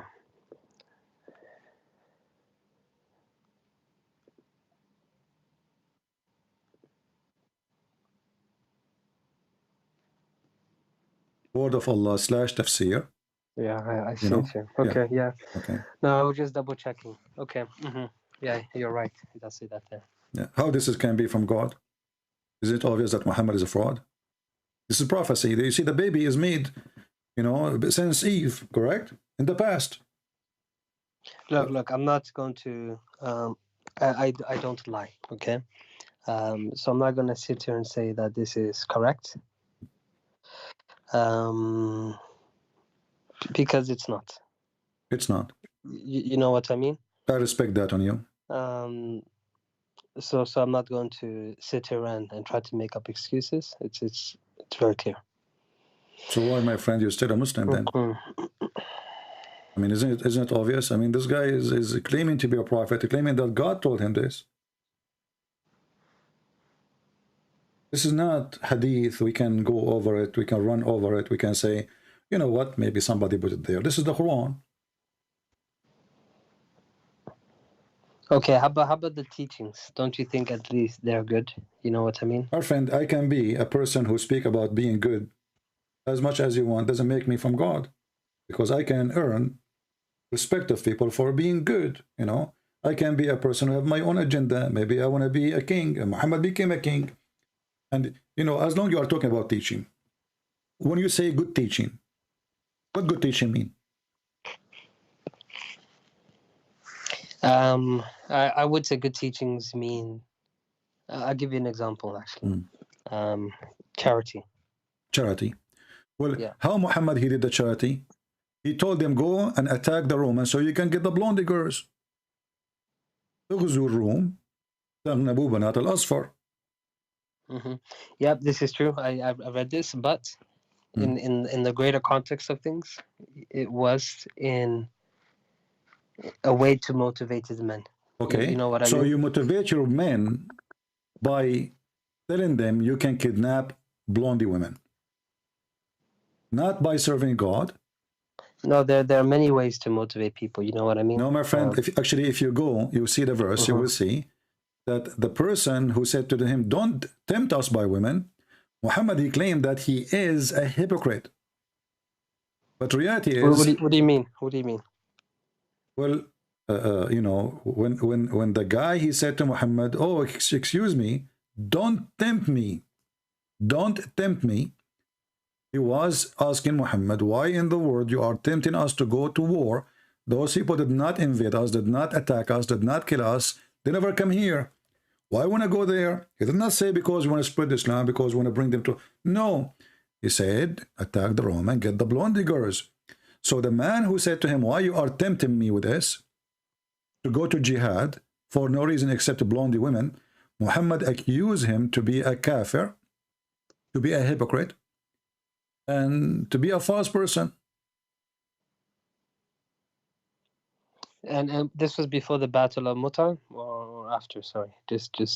This is when Muhammad he decided to send his messenger to attack, to warn the Roman, convert or else. And when they refuse to convert, you know, actually after before he sent, according to the Muslim, not me, I'm not the one who make this history. Yeah, so, yeah. I mean, this is before Tabuk, right? Yeah. This is, and then he decided to go to Tabuk, and he failed. He failed in Tabuk. He went there. He could not make it. So he was, you know, the victory he promised was a fraud. And by the way, you are the one who mentioned to me that Muhammad he predicted that we will conquer the Roman, correct? Yes, but you see, before Tabuk, before he even went there, it was to avenge the Battle of Mu'tah, if I'm correct. Doesn't matter. This is where Zayd bin Harith. You see, I don't go by all the history of Islam. I believe all of it is shish kebab. But however, Muhammad, the one who was happy for the Roman to be victorious, now he want to kill the Roman because they are kuffar, which is very funny and very crazy. In the same time, he is not asking the Muslim to go and attack to spread Islam. In fact, in chapter 9, the same chapter we are reading, you will see that when the Muslims being forbidden to have any non-believers in Mecca, the Muslims they fear the property. You know, read with me, chapter 9, verse number 28, the same chapter. Oh, who you believe, you know, verily, let us, you know, this translation is very funny. The AdWords is not there. Let us go see another idiot. They make it so long for no reason. Okay, here we go. Oh, who you believe, truly the pagan are unclean, najis. This is a very fascist, racist. No, but sorry, you're jumping topics though. No, we are not. I will show you why. We are. Listen. Okay. Oh, who you believe, truly the pagans are unclean, so let them not, after this year of their approach to this, after this year of theirs, approach the sacred mosque. And if you fear poverty, soon Allah will reach you. And right away he says, attack the Roman, attack the Christians and the Jews, kill them. So how Allah will reach you? So attacking the Roman was a solution for money, not for God. No. You see, from the Islamic perspective, the reason why the Muslims attacked the Romans was because their client state murdered their emissary, or the missionary sent to convert him to Islam. Let us go by that and let's see how funny is that. So you send the messenger saying either you convert to Islam or I will kill you, and then you expect them to give you a hug. He is the one who is announcing war. Convert or else. Aslim taslam. This is what he said to him. Aslim taslam. You want to be safe? No, I don't think this is what he said. I'm not too sure exactly. Here we go. Let me show you, my friend. Don't, you know, for me, remember, you are talking to Christian Prince. I'm not a kid. Aslam taslam. Here we go. And this is the hadith. And you are the one who said you accept Sahih hadith. That's correct, yeah. Let the screen load. Sorry. Bear with me a second. And your prophet, he keep mentioning that Taslim to many people. Always he said that. But anyway, let us go. I mean, if what you're saying is true, Okay. then then it's justified. Okay, here we but go. if it's not, then no, read it, my friend. Here we go. Yeah, read it. And you know, this is the funny. The Muslims, they say that he killed him. They killed the messenger, but the messenger is Dahil Kalbi. But according to many Islamic books, Dahil Kalbi, he did not die in that day. No. The messenger was Harith, right? Now here we go. In front of you, it says Dahil Kalbi, my friend. So Muslim history is a fabrication. So read with me. So Allah he sent to the governor of Al-Basra, and that time Hercules, whatever his name, and he said to him, in the name of Allah, the most merciful, the compassion, Muhammad is the slave of Allah, blah, blah, blah, blah, to Hercules, the ruler of the Byzantine, blah, blah, blah, blah. I call you to Islam. If you become Muslim, you will be safe. Sorry, it's just starting up. Okay. Messenger of Allah, which they had brought to the governor of Basra, which in turn passed it to Heraclius. Okay, that's the governor. That's right. He read it out, saying, in the name of Allah, the merciful, the compassionate, from Muhammad, the slave of Allah and his messenger, to Heraclius, ruler of the Byzantine. Okay, I guide you to Islam. If you become Muslim, you will be safe, and Allah will double your reward. If you turn away, then you incur wrong action of your subjects, O people of the book. Come to a proposition which is the same for us and you, and bear witness that you are a messenger, that you are Muslims. Sorry. So become Muslim, you will be safe. Otherwise, I will kill you. This is a threat. This is not a message of peace. It doesn't say I'll kill you, but it is threatening for sure. No, my friend. Aslam Taslam. Arabic is my first language. Aslam Taslam. That's what Muslim they say. Become Muslim, you will be safe. Otherwise, we will kill you. That's it. You know. So this is what you're saying. It says in Arabic, right? It's in Arabic and English too. You see, Aslam Taslam. This is literally translation for the Arabic. Become a Muslim. In English, become a Muslim. Says, oh, sorry. Continue. Okay, become a Muslim. Become safe. Safe from what? The guy, he's the king.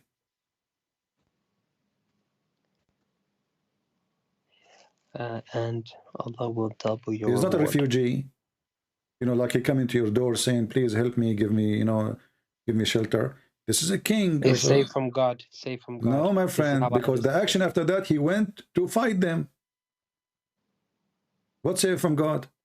Is it the Quran says, fight those who don't believe in Allah in the last day, chapter 9, verse 29? We just read it, my friend. Fight those who don't believe in Allah and the last day, and what is forbidden by his messenger. So, what is the problem with those people? They don't approve the messenger. What we do with them? We send them a book, says convert to Islam, or we send them a book, says Aslam Taslam, which means convert or die. And the only way to stay alive is to pay us jizya.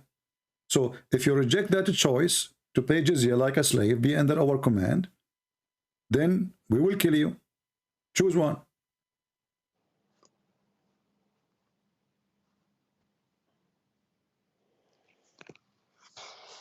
Okay. And as you see, you are the one who mentioned to me that Muhammad, he motivate his men by the blonde girls. If I am a decent person, speaking of God, I will never mention, hey guys, they have a blondie girls there. Let's go and get them. I will say, let us bring the religion of truth to everybody.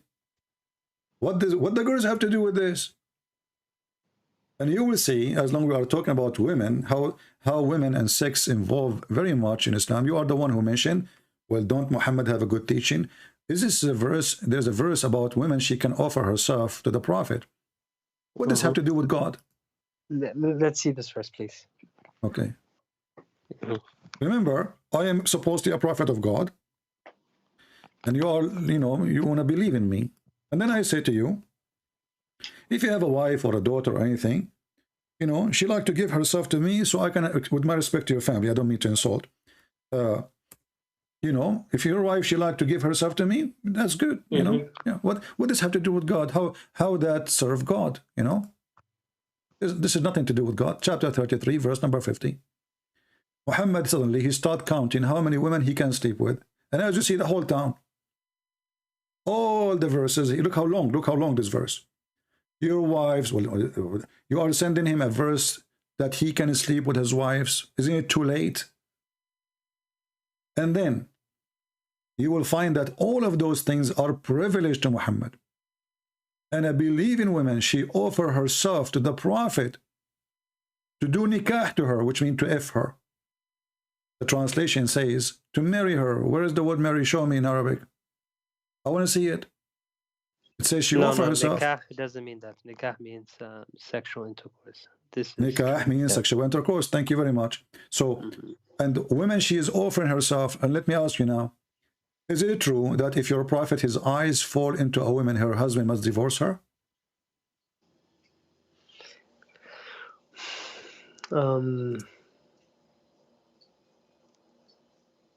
I think I've studied this. Yes, I think I've heard it. I've come across this. Yes. So, yeah. You mentioned to me, what about his good teaching? Is that a good teaching? That I'm a prophet of God, I go to your house, when I respect your wife, I see your wife, I like her, I say divorce her so I can have her. What does this have to do with God serving? Isn't this is against the teaching of God? If you go and read the Ten Commandments, what God he gave to Moses, it's clearly saying that adultery, fornication, wishing a woman she is not yours, is forbidden. This guy, he claimed that this is a privilege to him. And all his privilege is about sex and money. Here you will see, this is the book of Al-Qurtubi, and I'm showing you the reference in front of you. And I'm going to use Google translation. And I will post short link for it. This is Shia library, by the way. But this book is not a Shia. Qurtubi is a Muslim Sunni, correct? Hello? Yeah, can you hear me? Yeah, now I hear you. So I'm saying the website I'm using now is a Shia library, but the book is a Sunni. Shia library have all books. Who is it? Who wrote the book? Al-Qurtubi. Okay. You heard of Al-Qurtubi, right? Yeah, he's okay. Sunni though. Volume 14, page number 212. It says here that... But which book, sorry? Which book of his? I apologize. Tafsir Al-Qurtubi, Tafsir. Okay. Okay. Volume 14, that's the Arabic version. There's no English, I think. Page number 212. It says here, it counts for you the privilege of Muhammad. He says, and what was lawful for the Prophet as a privilege? 16. The best of the booty. Second, to take the fifth of the booty. And then and increase more than 4 wives. Even Muslims have only 4 wives. Muhammad, he have unlimited. There's no limit. And then to F a woman bilafz al-hiba, which mean she say, I offer you yourself, he F her. Number 6, to F a woman without her parents approval. All of them is about sex. Number 7, to F a woman without dowry. You do not need to pay for free. Number 8, to F around the Kaaba or during the Hajj. Number 10, and if his eyes fall into a woman, which means he like her, it is a must for a husband to divorce her so he can F her. And this is what happened with his son from adoption, Zayd. Let us use a Google translation. Read carefully. This is a prophet of God. You know, this is a prophet of God. Let us go to number 10. No, you're right. I remember studying this now. Okay. Okay. So, what kind of a prophet? He have a good teaching, as you said. If his eyes fall into your wife, you have to divorce her, so he can sleep with her. Why is he short of women? I mean, the guy, he have tons of wives at home. You see what I was told. I remember having this discussion when we were studying, and the Imam said, even though this was a privilege, he did not utilize it. What do you mean? You know, he did practice it. He never did it. This no. He took Safiya. There's a verse about it in the Quran. In the chapter of Al-Ahzab, you know, Zayd, when Zayd, he finished with her, and the Quran. You mean Zainab? Zainab bint Jahsh, Zainab, this daughter of the donkey. So no. You see, with her, the situation was the Prophet came into, there's multiple narrations, but the more authentic, as the scholars say, is the one that he came in to the house. Zayd wasn't there. The Prophet said something.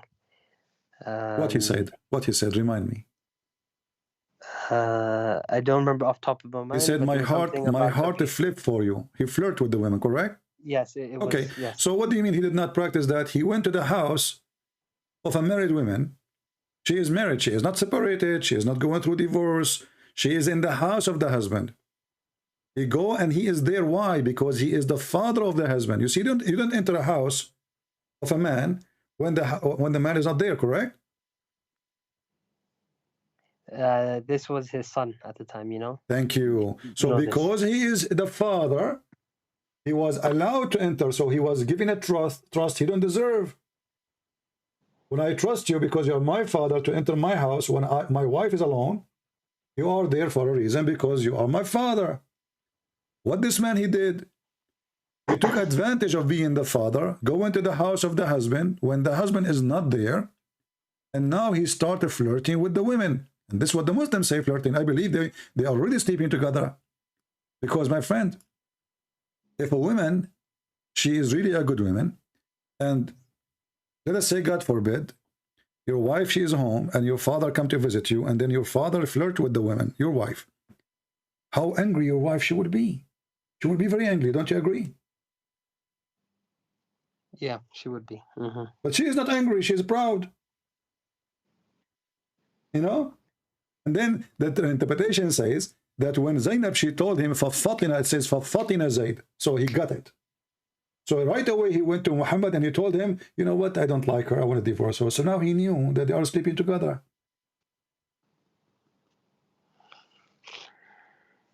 No, I don't think they were sleeping together. My friend, what is the difference between somebody flirt with a woman she is married?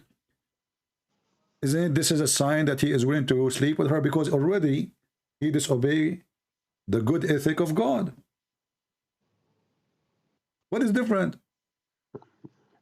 Isn't it your Quran? Isn't it your Prophet? He says that adultery is adultery of the eye and the tongue, correct? Correct, yeah. He did say this. So he commit adultery. I mean, the guy who speak about, speak about doing good stuff, he is the last one to follow the good stuff. So Muhammad himself, he says, it is Allah verily has fixed the very portion of adultery which a man will indulge in, which of necessity must commit, which is very stupid to say, because now he is making it as a like destiny. The adultery of the eye, the lustful of the look, and the adultery of the tongue. So Muhammad, he said it clearly that this is adultery of a tongue, adultery of an eye, because his eye saw the woman, correct? And she was wearing sexy clothes. And now he did adultery with his eye because he wished a woman she is not his. He have a lustful look at the women. And then the result of that, he committed adultery with his tongue. But this is what the Muslim says. We don't know what happened for real. This is what the news says. And not only that, if you go to Al-Qurtubi, you will see that Zainab, she claimed that after that, Muhammad, he flirted with her. Each time her husband, he tried to sleep with her, Allah, he make his penis swell. Is that correct? I have never heard of this one, to be honest. Can you show me this? Okay, let us see. Let me show you. Hold on. Give me a second.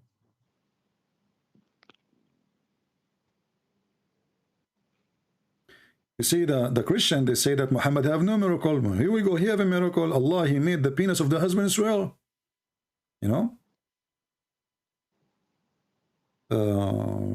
Let's see.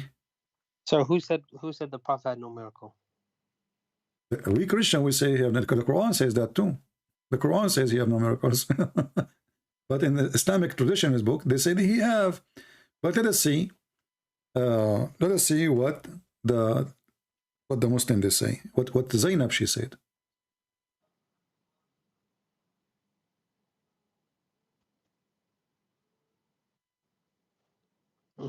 And for miracles, there is the well, while you search this one up, sorry, I'm not sure if you found it yet, the hadith on Zainab, but yes, the splitting of the moon.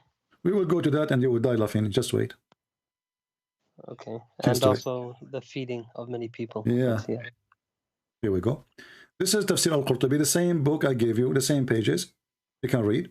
It says,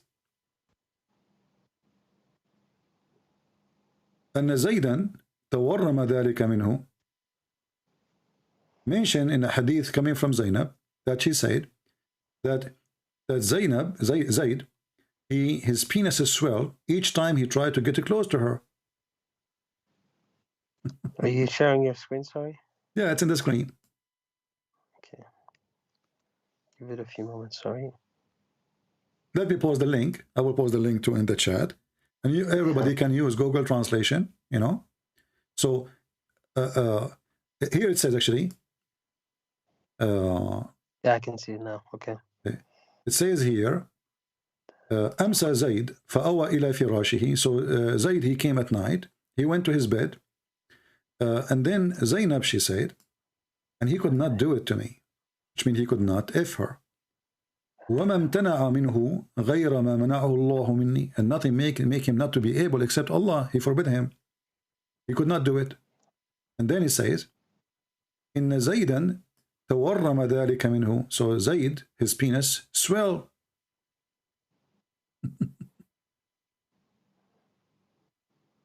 So imagine now, we have God become a pimp. This woman, she is lawful for the husband, not lawful for Muhammad. She is married to the husband, not to Muhammad. And the husband is the son of Muhammad by adoption. And now Muhammad, because he liked the women, even he forbid adoption. It was a turning point for Muhammad. Suddenly, adoption is forbidden. Just because you want to have the women to sleep with her, because the Arabs start saying, what the heck, this guy is going to sleep with his own son wife? So this is why the Quran says, you are afraid what people will say? And you are telling the husband to keep his wife? Which means the Quran saying, you Muhammad, you are being hypocrite now? You are telling the guy, keep your wife, when Allah, he inform you that he want to give him, when you know, this is yours, take her. Where is the ethic? This is God, or this is a scam? And let me post the link for everybody so anyone can use Google Translation, including you, when you speak Arabic. But you can feel free, you can take it to any sheikh in the mosque and let him read for you. Okay. You see, in the Old Testament, we have a story of David. He took a wife of somebody else. He sent him to war, so he will die, and he take. But you will see that the Bible condemn him. God, he punished him. God even said to him, "Don't build the temple for me. Your money, your hand is full of blood." So God condemned him for that. Not only that, God, he punished him. Even the son he have from that woman, he died. Here we see the opposite. Muhammad, he want to take everyone women by blessing of Allah, encouragement of Allah. And you will see that Aisha, she said, Inni ara rabbuka yusari'u ila hawaka ya Muhammad. Allah, I see, Aisha, she said, I see that your God has to your temptation, your sexual desire. To your convenience, yeah. So Aisha, she noticed that Muhammad is a fraud. You see, I wanted to speak to you about two things here. Okay, it's actually three. So first of all, I wanted, because you're an Arab, right? I'm guessing you're born a Christian as well, right? No, we don't believe in as a Christian that we are born. We believe that we are born again. Born again mean you can be born of a Christian family, but does not make you a Christian. You know, you are going to be Christian if you understand who is a Christ and you accept Christ as your savior. This is called born again. Go ahead. But what I mean is that I'm guessing that you lived your whole life in Yeah, I understand. Okay, go ahead. Yeah. Okay. Okay. So now you've read the Quran in Arabic, right? Yeah. Do you? I've been told, obviously I don't speak Arabic, that it's a lot better in Arabic. In English, I always said it's not very coherent book. You know what I mean? My friend, what you just said, what you just said, proved to me that the Quran is stupid. Let me explain to you. Tell me. The Quran is in Arabic, and in Arabic is way better, correct? This is what I was told, yes. Okay. But isn't it your prophet, he said, that Allah, he sent him the Quran in 7 ways or 7 letters? Okay, what is the reason? Muhammad, he claimed, what is the reason behind sending the Quran in 7 ways or 7 dialect? I don't know. Why? Because people cannot comprehend the Quran. So imagine, you just said something, I find it very funny, I'm not making fun of you, but I'm making fun of Islam, that the Quran in Arabic is better, but as you see, the Quran in Arabic is worse because Allah, he need to rewrite the Quran 7 times in order to make the first Quran, in order to make the first Quran clear. But you know, as an Arab, when you read it, is it? My friend, he made it to the Arab. My friend, listen, the 7 Quran are in Arabic too, right? So Allah, he needed to write his book 7 times in order to make it clear, and until now it's not clear. So what kind of an author, he made a book, and the Muslim, they say that the Quran is amazing. It's amazing to the point we need to rewrite the book 7 times in order to explain the book. And after writing the book 7 times, nobody understands the book. You see, you're referring to the transmitters, right? Warsh. I am not. No, I'm not referring to any of this. You know, actually, even Muslim, they say those things that are different.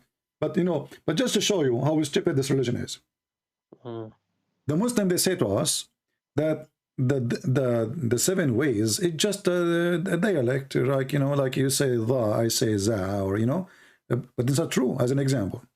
No, it's not true. You're right. Yeah. So if you go in the Quran, where the verse says, وَالشَّمْسُ تَجْرِي لِمُسْتَقَرٍ لَهَا,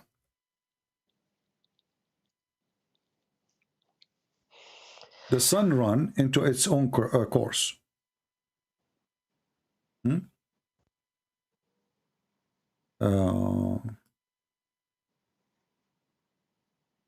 Chapter 36, verse number 38.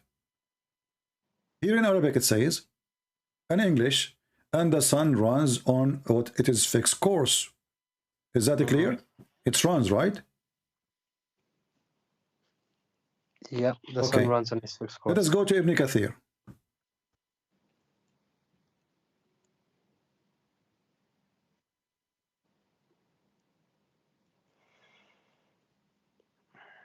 And now you have the page from your side, you can open it. Yep. Let me just open on my side as well. To make it easier for you to not to wait.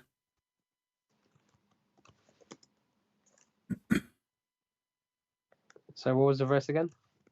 Chapter 36, verse number 38. 36, 38. Thank you.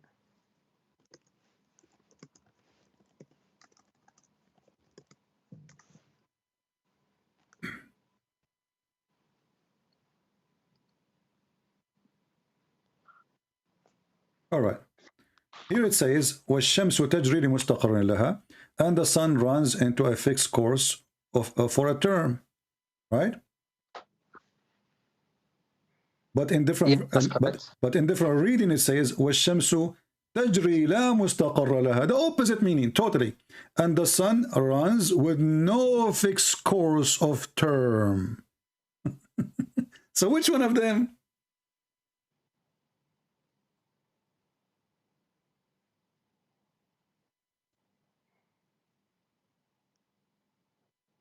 One saying the sun run into a fixed course, and one saying the sun run with no fixed course. So this is not different dialect. This is the opposite. We are not talking Right, about different meaning- direct no more.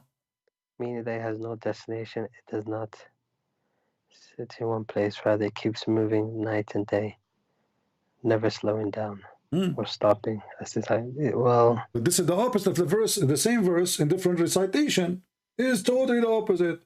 One says it runs, the other one says to a station or to rest, and the other one says it doesn't run to rest. So how this can be different reading? are you showing both readings on the screen, sorry, or not? It's in front of you, my friend. It says here. Here we go. Read it. I can see the one says, and the sun runs with no fixed course for a term. No, read the first one. And لِمُسْتَقَرٍ لَهَا, here we go. And its fixed course is beneath the throne of Allah. Here it's go down, it says, this is the verse, لِمُسْتَقَرٍ لَهَا, on its fixed course for term appointed, between two brackets, means it has appointed time and it will not go beyond that. Then if you go down, it says the opposite. And the sun runs with no fixed course for a term. Here, the sun runs with fixed course of a term. Which one of them? Okay. Yeah, it's a problem. This is not a problem. This is a joke. There's no way God, he says this both.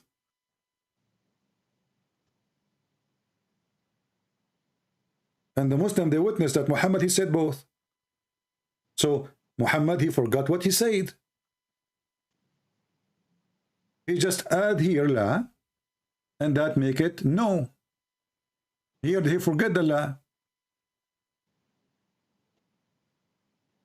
So when the Muhammadan, they say, well, different dialect does not mean different Quran, that's a lie. Because this is totally the opposite. Okay, I see what you're saying. So my friend, after all of this I showed you, isn't this is enough for you? Be honest with me, to leave Islam?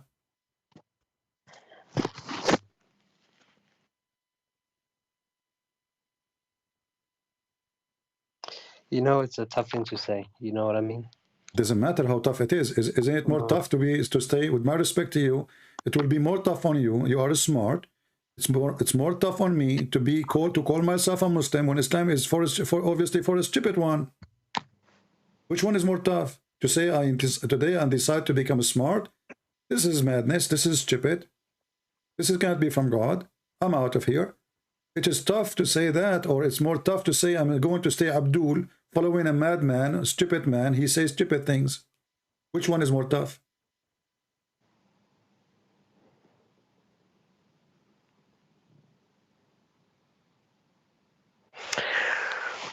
Okay.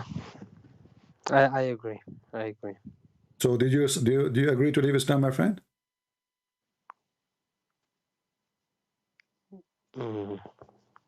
Yeah. I'm so happy for you.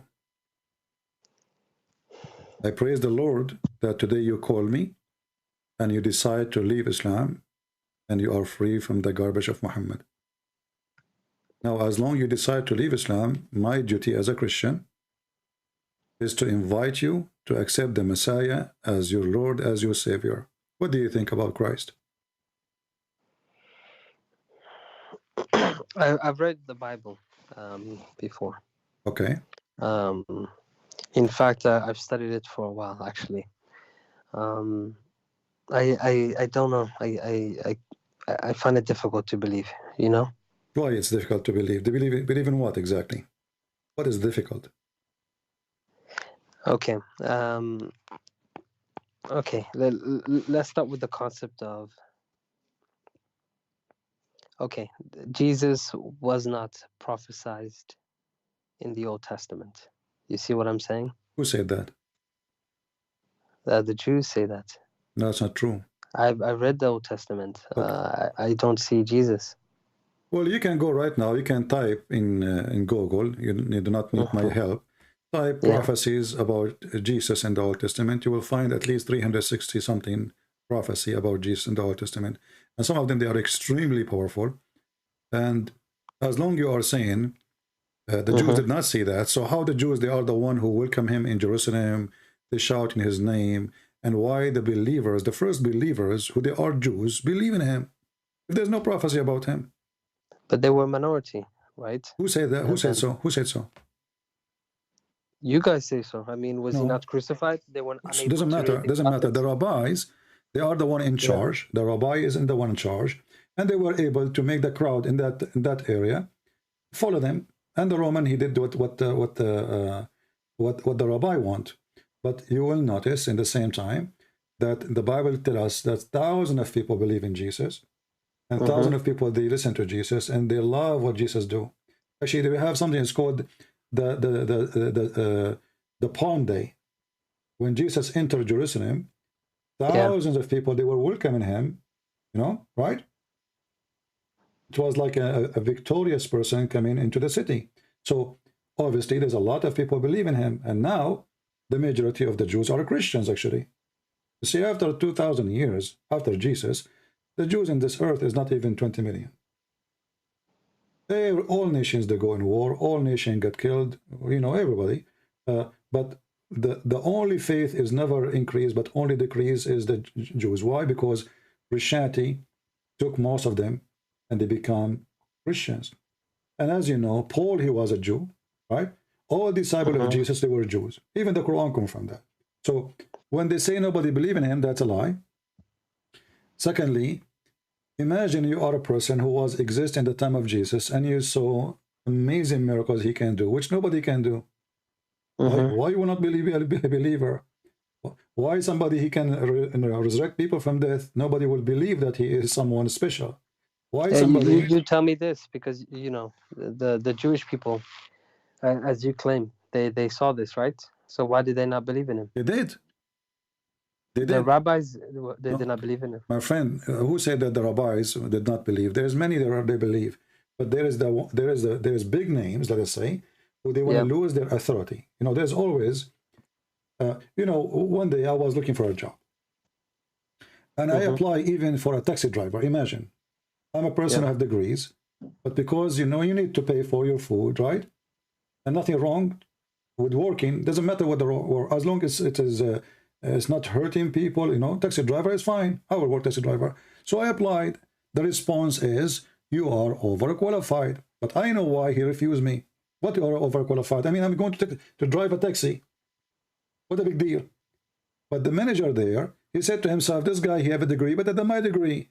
Today we will get him inside the company. Tomorrow he will become the manager. So there's always somebody is afraid you will take his place. So when the rabbi, they notice how Jesus be loved by the people, they felt the risk. They are losing their place. People don't listen to them. So they have to get rid of him. As simple as that. So when you say they did not believe in him, that is not really not true. Especially all the disciples are Jews. And the top of that, Jesus, he did miracles between the Jews and even between non-Jews, like the Aramaic people, who they are around. So, belief is a matter of something personal. But the reason you gave me is not a reason. As an example, I will use your reasoning. So how come the Jews or the majority did not believe according to you? Well, how come the Jews today, the majority believe in him? So if the majority is the one who decide if you are right or wrong, well, the majority today are people believe in free sex, smoking, drinking, the majority, correct? No, you see, the reason I asked this question wasn't because of this. It's because of two reasons. I've heard that Christians often, and I have to be honest, I have to go back and, you know, read the Bible again. No because, you know, when I read it from a, you know, Muslim perspective. You know what I mean? I understand. But you know, when you guys talk about the Old Testament, like when I read the Old Testament, the New Testament, I would see the prophet in places he shouldn't have been in. You know what I mean? No, I don't know. This is why. Okay, so Christians often, you know, you guys say that Isaiah 53:5 is referring to Jesus, correct? Right. But I was watching a video where a rabbi was explaining that this isn't referring to Jesus, but it's talking about the nature of the Israelites in general. Well, we got him busted. You can watch the same rabbi. I think you are talking about Tuiva Singer. This guy's an idiot. You know, I made videos about him, many videos, and everybody knows that this guy is a liar. You know, as an example, this guy, they ask him if Muhammad is a prophet or not because he's a hypocrite. How come you Jews? I made a video it's still in my channel actually. I did not delete it. You can watch it. How come the Muslim, they say that Jesus is the Christ? Remember, as you said, this guy, he don't believe that Jesus is the Christ, correct? Yep, they don't. So they ask him, how come Muhammad, he think that he is the Christ? He did not answer. He did not dare. And he starts saying, the Muslim, they believe in different Messiah. He's the prophet for them. And it doesn't matter. It's not a question. The question is he a Messiah or not? And then he claimed that the Muslims do not believe that the Messiah is from David. But this is absolutely false, and we show the difference. So this guy is not a legitimate person even to listen to. Honesty is honesty. You see, when you talk to me, I don't take a side. I'm an American person by having an American passport. I serve in the USA Army. If you ask me about Trump, I voted for him. I say he's dumb. If you ask me about Biden, I say he's stupid. I don't take a side. I say as it is. If somebody in my chat, he's an admin, he says something wrong, I am all over the place over him. So I don't take a side except the truth. So when those people, they say something, it's not even convincing to their own people. In case you do not know, you know, we believe that Israel, and maybe in 15, 20 years from now, they will have a huge number, you know, big number, which is going to change the format of Israel from this nation of the Jews to be the nation of the Christians. The Jews are coming to Christ in a huge number. And those What Jews, do you mean now or back in the now days? and before, now is even more. You know, if you go right now and see how many Christian schools open all over Jerusalem, how many, you will not believe it.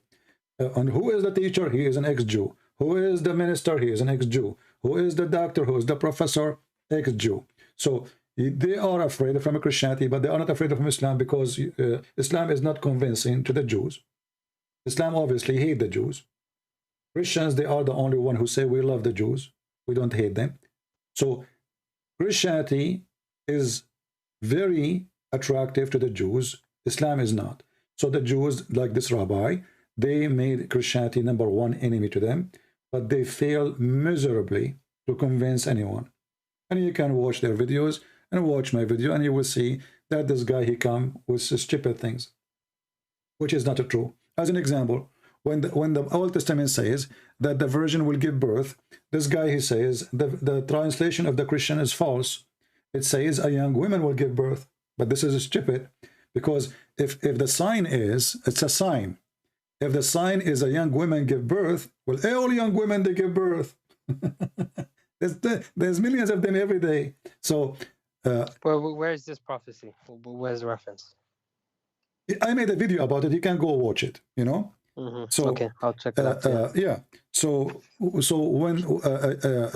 when he say that the Messiah or the Christian, they say that a young woman, she will give birth, when in fact it says a virgin, because it's a miracle, you know. Not every woman can do. If women they can do that, that's mean all women can do that. This is not a sign. This is not a miracle. So he lie and they lie when they say it is not a virgin. If it's a young woman, that is actually even against the Bible. Why? Because how God, he claimed that I'm going to give you a sign, which is a miracle, and the sign is a young woman, she will give birth. No, that wouldn't make sense. I agree. Yeah. So he lied about it because that will not be a miracle and that will not be a sign. My mother, she gave birth, she was young. She must be Mary then, you know, and I must be the Messiah then. So this is stupid. So you know, when those people, they try to refute, they are bankrupt. The same as the Muslim, they try to refute us. I don't see really any different. You know, if you want to go, you try always to find how much legitimate is what they are saying. You know, just think about it. Don't listen to the Christian, don't listen to the Muslim, don't take a side. Don't listen to the Jews. Just think carefully and you investigate. You go search. You know, the Hebrew is there. The dictionary is there. You open dictionary, you read it. And then if the word mean what they say, that's mean they are right. And the Christians are lying. If not, then the Christians is right.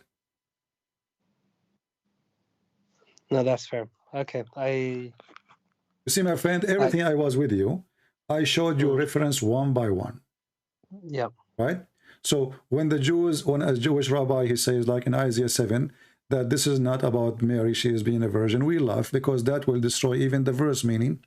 For God, he will not make you promise that a young woman will give birth, for that will goes to 1 million of women, and then how we will know who is the Messiah. It have to be an amazing miracle. Something never happened before. Or there's only one Messiah. There's no two Messiah, there's no three Messiah, there's no four Messiah. So if it's not about a virgin, it's about a young woman, then there's no prophecy. And there's nothing said there. For all young women, any woman, she is young, you know, and the word young is very flexible, you know what I mean? No, I mean, I agree with the explanation. Would it make sense? But okay, I need to, I can't make a decision on this now, as you can imagine. No, my friend, that's okay. Well, for me, I do my best to invite you. Feel free to communicate with me if you like to go read the Bible, and you know, you can call me anytime you wish. I'm so happy for you now that you decide to leave Islam and you are free from Muhammad and his madness. Can you just clarify one thing, sorry, for me? Go ahead. Okay, you know, in Islam they have the 5 pillars, right? They have what? So Muslims have the 5 pillars, right? Shahada, Salah, Zakat, Sum, Hajj. Yeah. And you know, they pray 5 times a day. Do you guys as Christians have an equivalent for these things? You know, first of all, you cannot limit believing in God in 1, 2, 3, 4. That is a false teaching, and I will tell you why. Because the Bible, you know, like when they asked Jesus about God, about you know, he said to them, to wish to others what you wish to yourself. That is the book. That is the book. That's the law. So it's not 1, 2, 3, 4. It is if you are really being as God he wanted you to be or not. So 1, 2, 3, 4 does not make any difference for me. If I follow all those steps like the Jewish rabbis, who they are so conservative, they don't touch a food if touched by a human being other than the Jews. They don't touch a food if it's touched by a woman, she has menstruation. They are very, very, very strict in many things, but all of them, they are silly. And Jesus, he described them. He says, well, you know what? If the cup inside is so dirty, you swallow it, you drink it, no problem. But if little thing outside of the cup, you complain about it. So we don't want to be like the Muslims who follow point 1, point 2, point 3. We follow the Holy God. And the Bible says, be holy like your Father. So when you are working in that direction, you are following all the point, not point 2, not point 1, not point 3. He is holy. You are ordered to be holy, which means you are not perfect, you commit sin, but you fight hard in a direction to be holy like your Father. And this is what Jesus is about. Whoever believe in me and I will live. Believe in me mean anything Jesus said, anything Jesus did, anything Jesus he wanted us to be. Not point 1, not point 3. You know, Islam is a stupid religion. You say Shahada, you are saved. That's stupid. That's why Jesus, he said the opposite. He said, not everyone says to me, Lord, Lord, will enter the kingdom of my Father, but the one who do his will. So you can say Shahada as much as you want. You can repeat things as much as you want. And actually, Jesus, he said to us clearly, don't pray like those hypocrites who repeat words, and they like to pray in the corners. So we do not need to pray in the corner. Go to your closet and pray in the closet, so nobody will see you except your Father in heaven. So Jesus, he forbid us from being hypocrite. Jesus, he forbid us from following Shahada. He ordered us to walk his step, not to say words. But did Jesus say what you just said at the end? You know, about don't pray like, you know, showing off. Did he say this? Because this is a very good teaching. You Yeah, know what I like mean? don't you know, don't pray in the corner. Don't play. You know, like let me pull the verse for you. Please, because this is what they do. You know what I mean? Like, you know, a Muslim once asked me, why you don't see you, you know, like, you know, why you never said I'm going to go to pray, you know? And if you go right now, you know, you see all my videos, I never said I'm going to go to pray. Like, but do Christians really pray or not? You know, does that mean Christians, they don't pray? We pray, but we are forbidden from bragging about it, because simply those who do that, they are the hypocrite. They want to show the people that they are praying to God. I'm going to play for you Matthew chapter 6, so you can learn from Jesus. Who is Jesus? Not from me. I mean, who can teach? Sorry, it takes a long time. So what is it, Matthew? No, Matthew chapter 6. Matthew chapter 6, you know. And I don't know if the sound will come to you now if I play it. Let me know if the sound is coming to you. Matthew 6. Do you hear the sound or not? Take heed that ye do not your alms before men to... Okay, do this, my friend. Mute Skype. Mute Skype, just for, you know, and watch the chat. And when people, they say to you, unmute. Actually, when the sound of the Bible stop, unmute, and you will be talking to me. So mute Skype and unmute YouTube, so you can hear it. And we will play Matthew chapter 6. Be seen of them, otherwise ye have no reward of your Father which is in heaven. Therefore, when thou doest thine alms, do not sound a trumpet before thee, as the hypocrites do in the synagogues and in the streets, that they may have glory of men. Verily I say unto you, they have their reward. But when thou doest alms, let not thy left hand know what thy right hand doeth, that thine alms may be in secret, and thy Father which seeth in secret himself shall reward thee openly.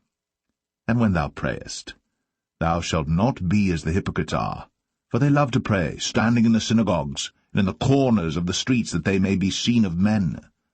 Verily I say unto you, they have their reward. But thou, when thou prayest, enter into thy closet, and when thou hast shut thy door, pray to thy Father which is in secret, and thy Father which seeth in secret shall reward thee openly. But when ye pray, use not vain repetitions, as the heathen do, for they think that they shall be heard for their much speaking. Be not ye therefore like unto them. For your Father knoweth what things ye have need of, before ye ask him. After this manner therefore pray ye. Our Father, which art in heaven, hallowed be thy name. Thy kingdom come, thy will be done, in earth as it is in heaven. Give us this day our daily bread, and forgive us our debts, as we forgive our debtors. And lead us not into temptation, but deliver us from evil.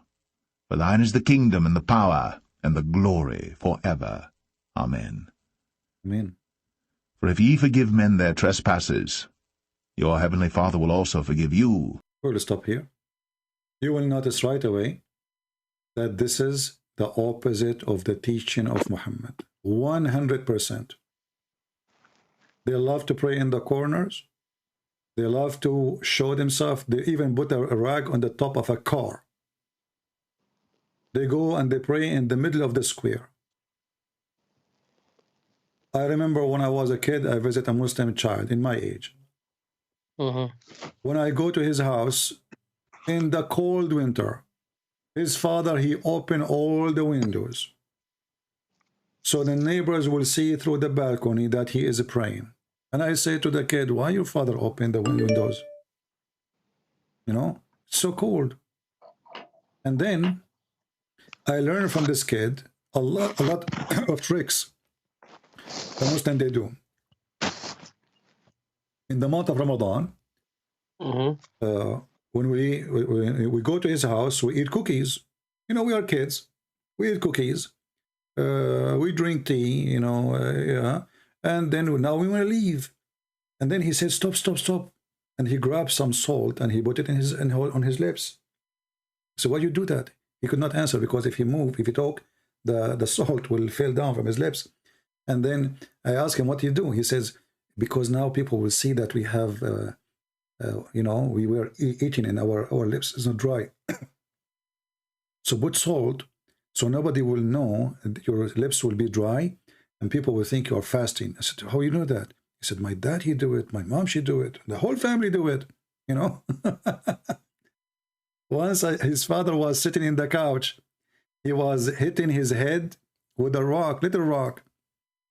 This is really crazy. Why he's hitting his head with a little rock, little tiny rock? And that caused a dark spot in his head. So it looks like he prays a lot. So I asked him why he's doing that. Well, I'm just a kid learning, you know. So he said, so people will think that he is, you know, this is to leave a mark in his head. So that, you know, like supposedly he pray a lot. Yeah.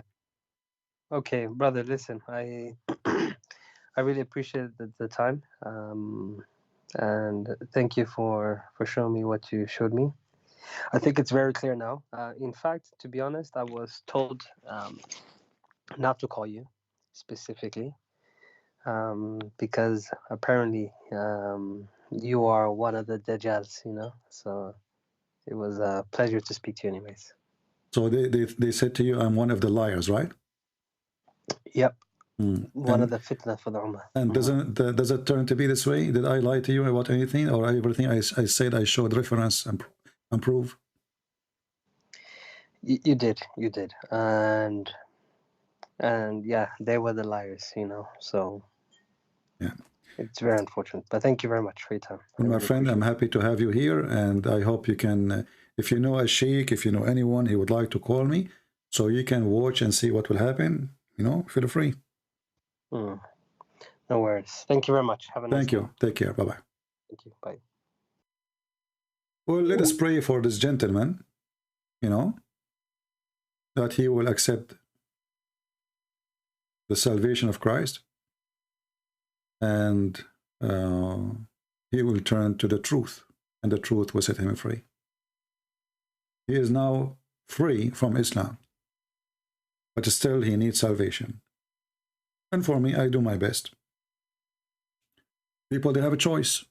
People, they can accept. People, they can reject. This is their business. But as you see, everything we say, we show the proof. We make the Muslims read it. We don't make speeches. Everything we mention is from their books. I think I will stop for today. my throat. Hold on.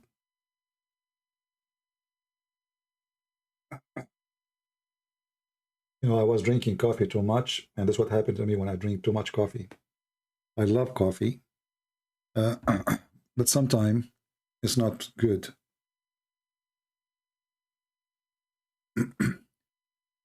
So I'm going to stop here today before I lose my voice, and I'm very happy for our friend. I did not really ask him his name, but anyway, whatever his name is, we are happy for him that he left Islam, and let us see how many Muslims will leave Islam today after watching this video. What do you think? How many? How many person, they are decent, they will see the reference which we show on the screen, they will examine the reference. I encourage all the Muslims to examine the reference. Whatever we show you, whatever we give you, it have to be an Islamic website, it have to be Islamic books, it have to be Islamic reference, it have to be Islamic interpretation, not ours. Examine, my friend, and then you will see. Can I talk to you? I'm a Muslim, my friend. Learn Islam, no problem. But maybe not today. You want to call me next time I go live on air?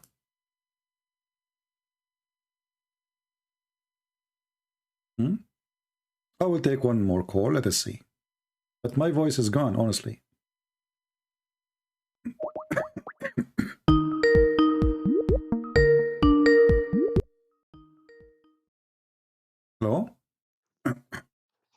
Yes, my friend, you are live on air. Are you a Muslim? Sorry, we already spoke. Sorry? Sorry, I already spoken to you. Oh, you spoke to me before? Sorry, I don't remember. Okay, so you are a Muslim or not now? No. Sorry, we just spoke. I've left the religion. I literally just spoke to you right now. Oh, you are the person who spoke to me right now. Sorry. You see, for me, I don't look really about who is calling, who is talking. You know, I mean, that's why I said I don't know his name, because I forgot to look at the name on the Skype. All right, what do you want to say, my friend? No, I just texted you to say please don't use my name. That's Oh, okay, all right, no problem. You see, your name is in preserve, and this is your life, my friend. I respect that. Thank you for calling again. And remember, I want you to go and read Matthew chapter 6 again. Take your time and look at the wisdom of Jesus. Amazing teaching. And look at the garbage in the Quran. And then you decide which one is really a person he can make a better person of you. You know? It's up to you. Okay. I won't look at that book anymore, but I will check out the Bible. All right. Take care, my friend. God bless you. Take care. All right. And please pray for our friend here. He asked me not to mention his name. Oh, I will respect that. I thought this is a new Muslim trying to call or something, you know. But he's the same person. So anyway, obviously he's using his real name. Do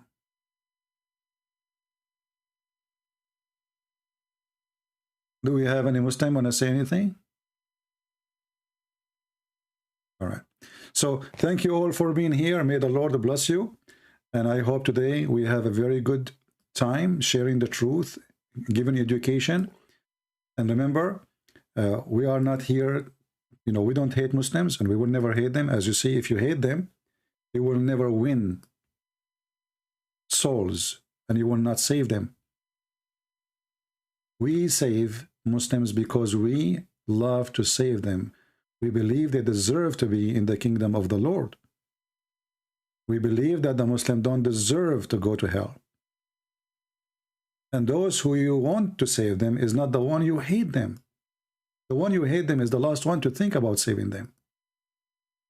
So Muslims, they might think that Christian Prince, he hate them. Well, this is what they lie to you. The Quran says that the Christian, they hate the Muslims, the Jews hate the Muslims. But in reality, is the opposite. For God, he loved the world. He sent his only begotten Son. God, he loved the world. Everybody. White, black, Asian, whatever your ethnic, whatever your language, whoever you are a child of God. And we are the only one who believe that God, our Father, is our Father. And here you see how our Lord, how humble he is, that he is God who created this massive universe. Yet he is willing to give us a name we don't deserve. You are a child of God. You pray to God, you say, my Father, our Father. How beautiful it is. While the Muslim is a slave of Allah, Christian, every Christian of us, women or man, is a child of God. You are black African, you are Asian, you are white, it doesn't matter. The Bible says there's no Greek, there's no Hebrew, there's no free, there's no slave, for all is one by Jesus. I mean to that. So we pray that more Muslims will come to Christ and more Muslims will see the truth, and the truth will set them free. With this, I say thank you. And don't forget, please, to support those in Ukraine. We told you about the church there, and we gave you the link before. Maybe I should post it here again. To support them, to help them, they need your help. Do good as your good Lord. For he is good, and only God is good. And those who follow him, they do good to follow him. Thank you. Support people of Ukraine. Support those people who they are poor, become homeless, lost their houses. For time will come, and you yourself, you need support. Don't be selfish. Think of others. Think of Muslims. Think of Christians. Think of Hindus. Think of everybody need help. For God, He used you to be a hand who give help to those who need it. God, He manifests Himself through you. Help them. And remember, I'm not asking you now to make a donation to me. I'm asking you to make a donation to the Ukrainian. And the link we posted in the previous video, you can watch it. There's a church in Ukraine. They are helping the poor, and they are collecting donation for those who care to help. Thank you very much. May the Lord bless you. Until we see you again, Christ is Lord. Islam is false, and we prove it every day.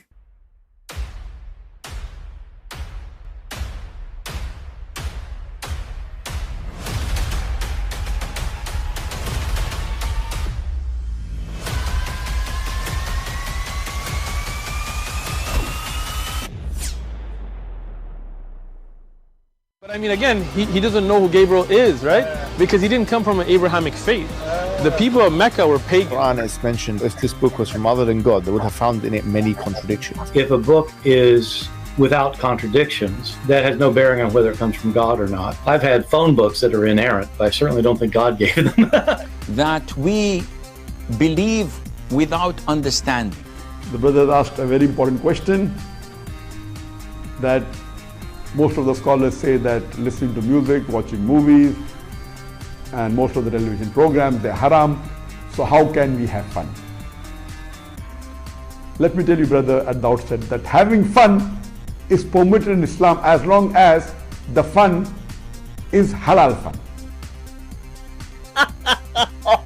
That the standard narrative has holes in it. The Prophet tells us because Satan or the devil sleeps over our nostrils. Those who oversleep and not pray Fajr on time, Satan urinates in their ears. I really do think Jesus was crucified and that He really was dead and buried. He thought that He was a son of God in the sense that He was specially chosen by God. I think Jesus really did think He was going to be the Messiah, the future king of Israel. I mean, that is, after all, why they crucified Him.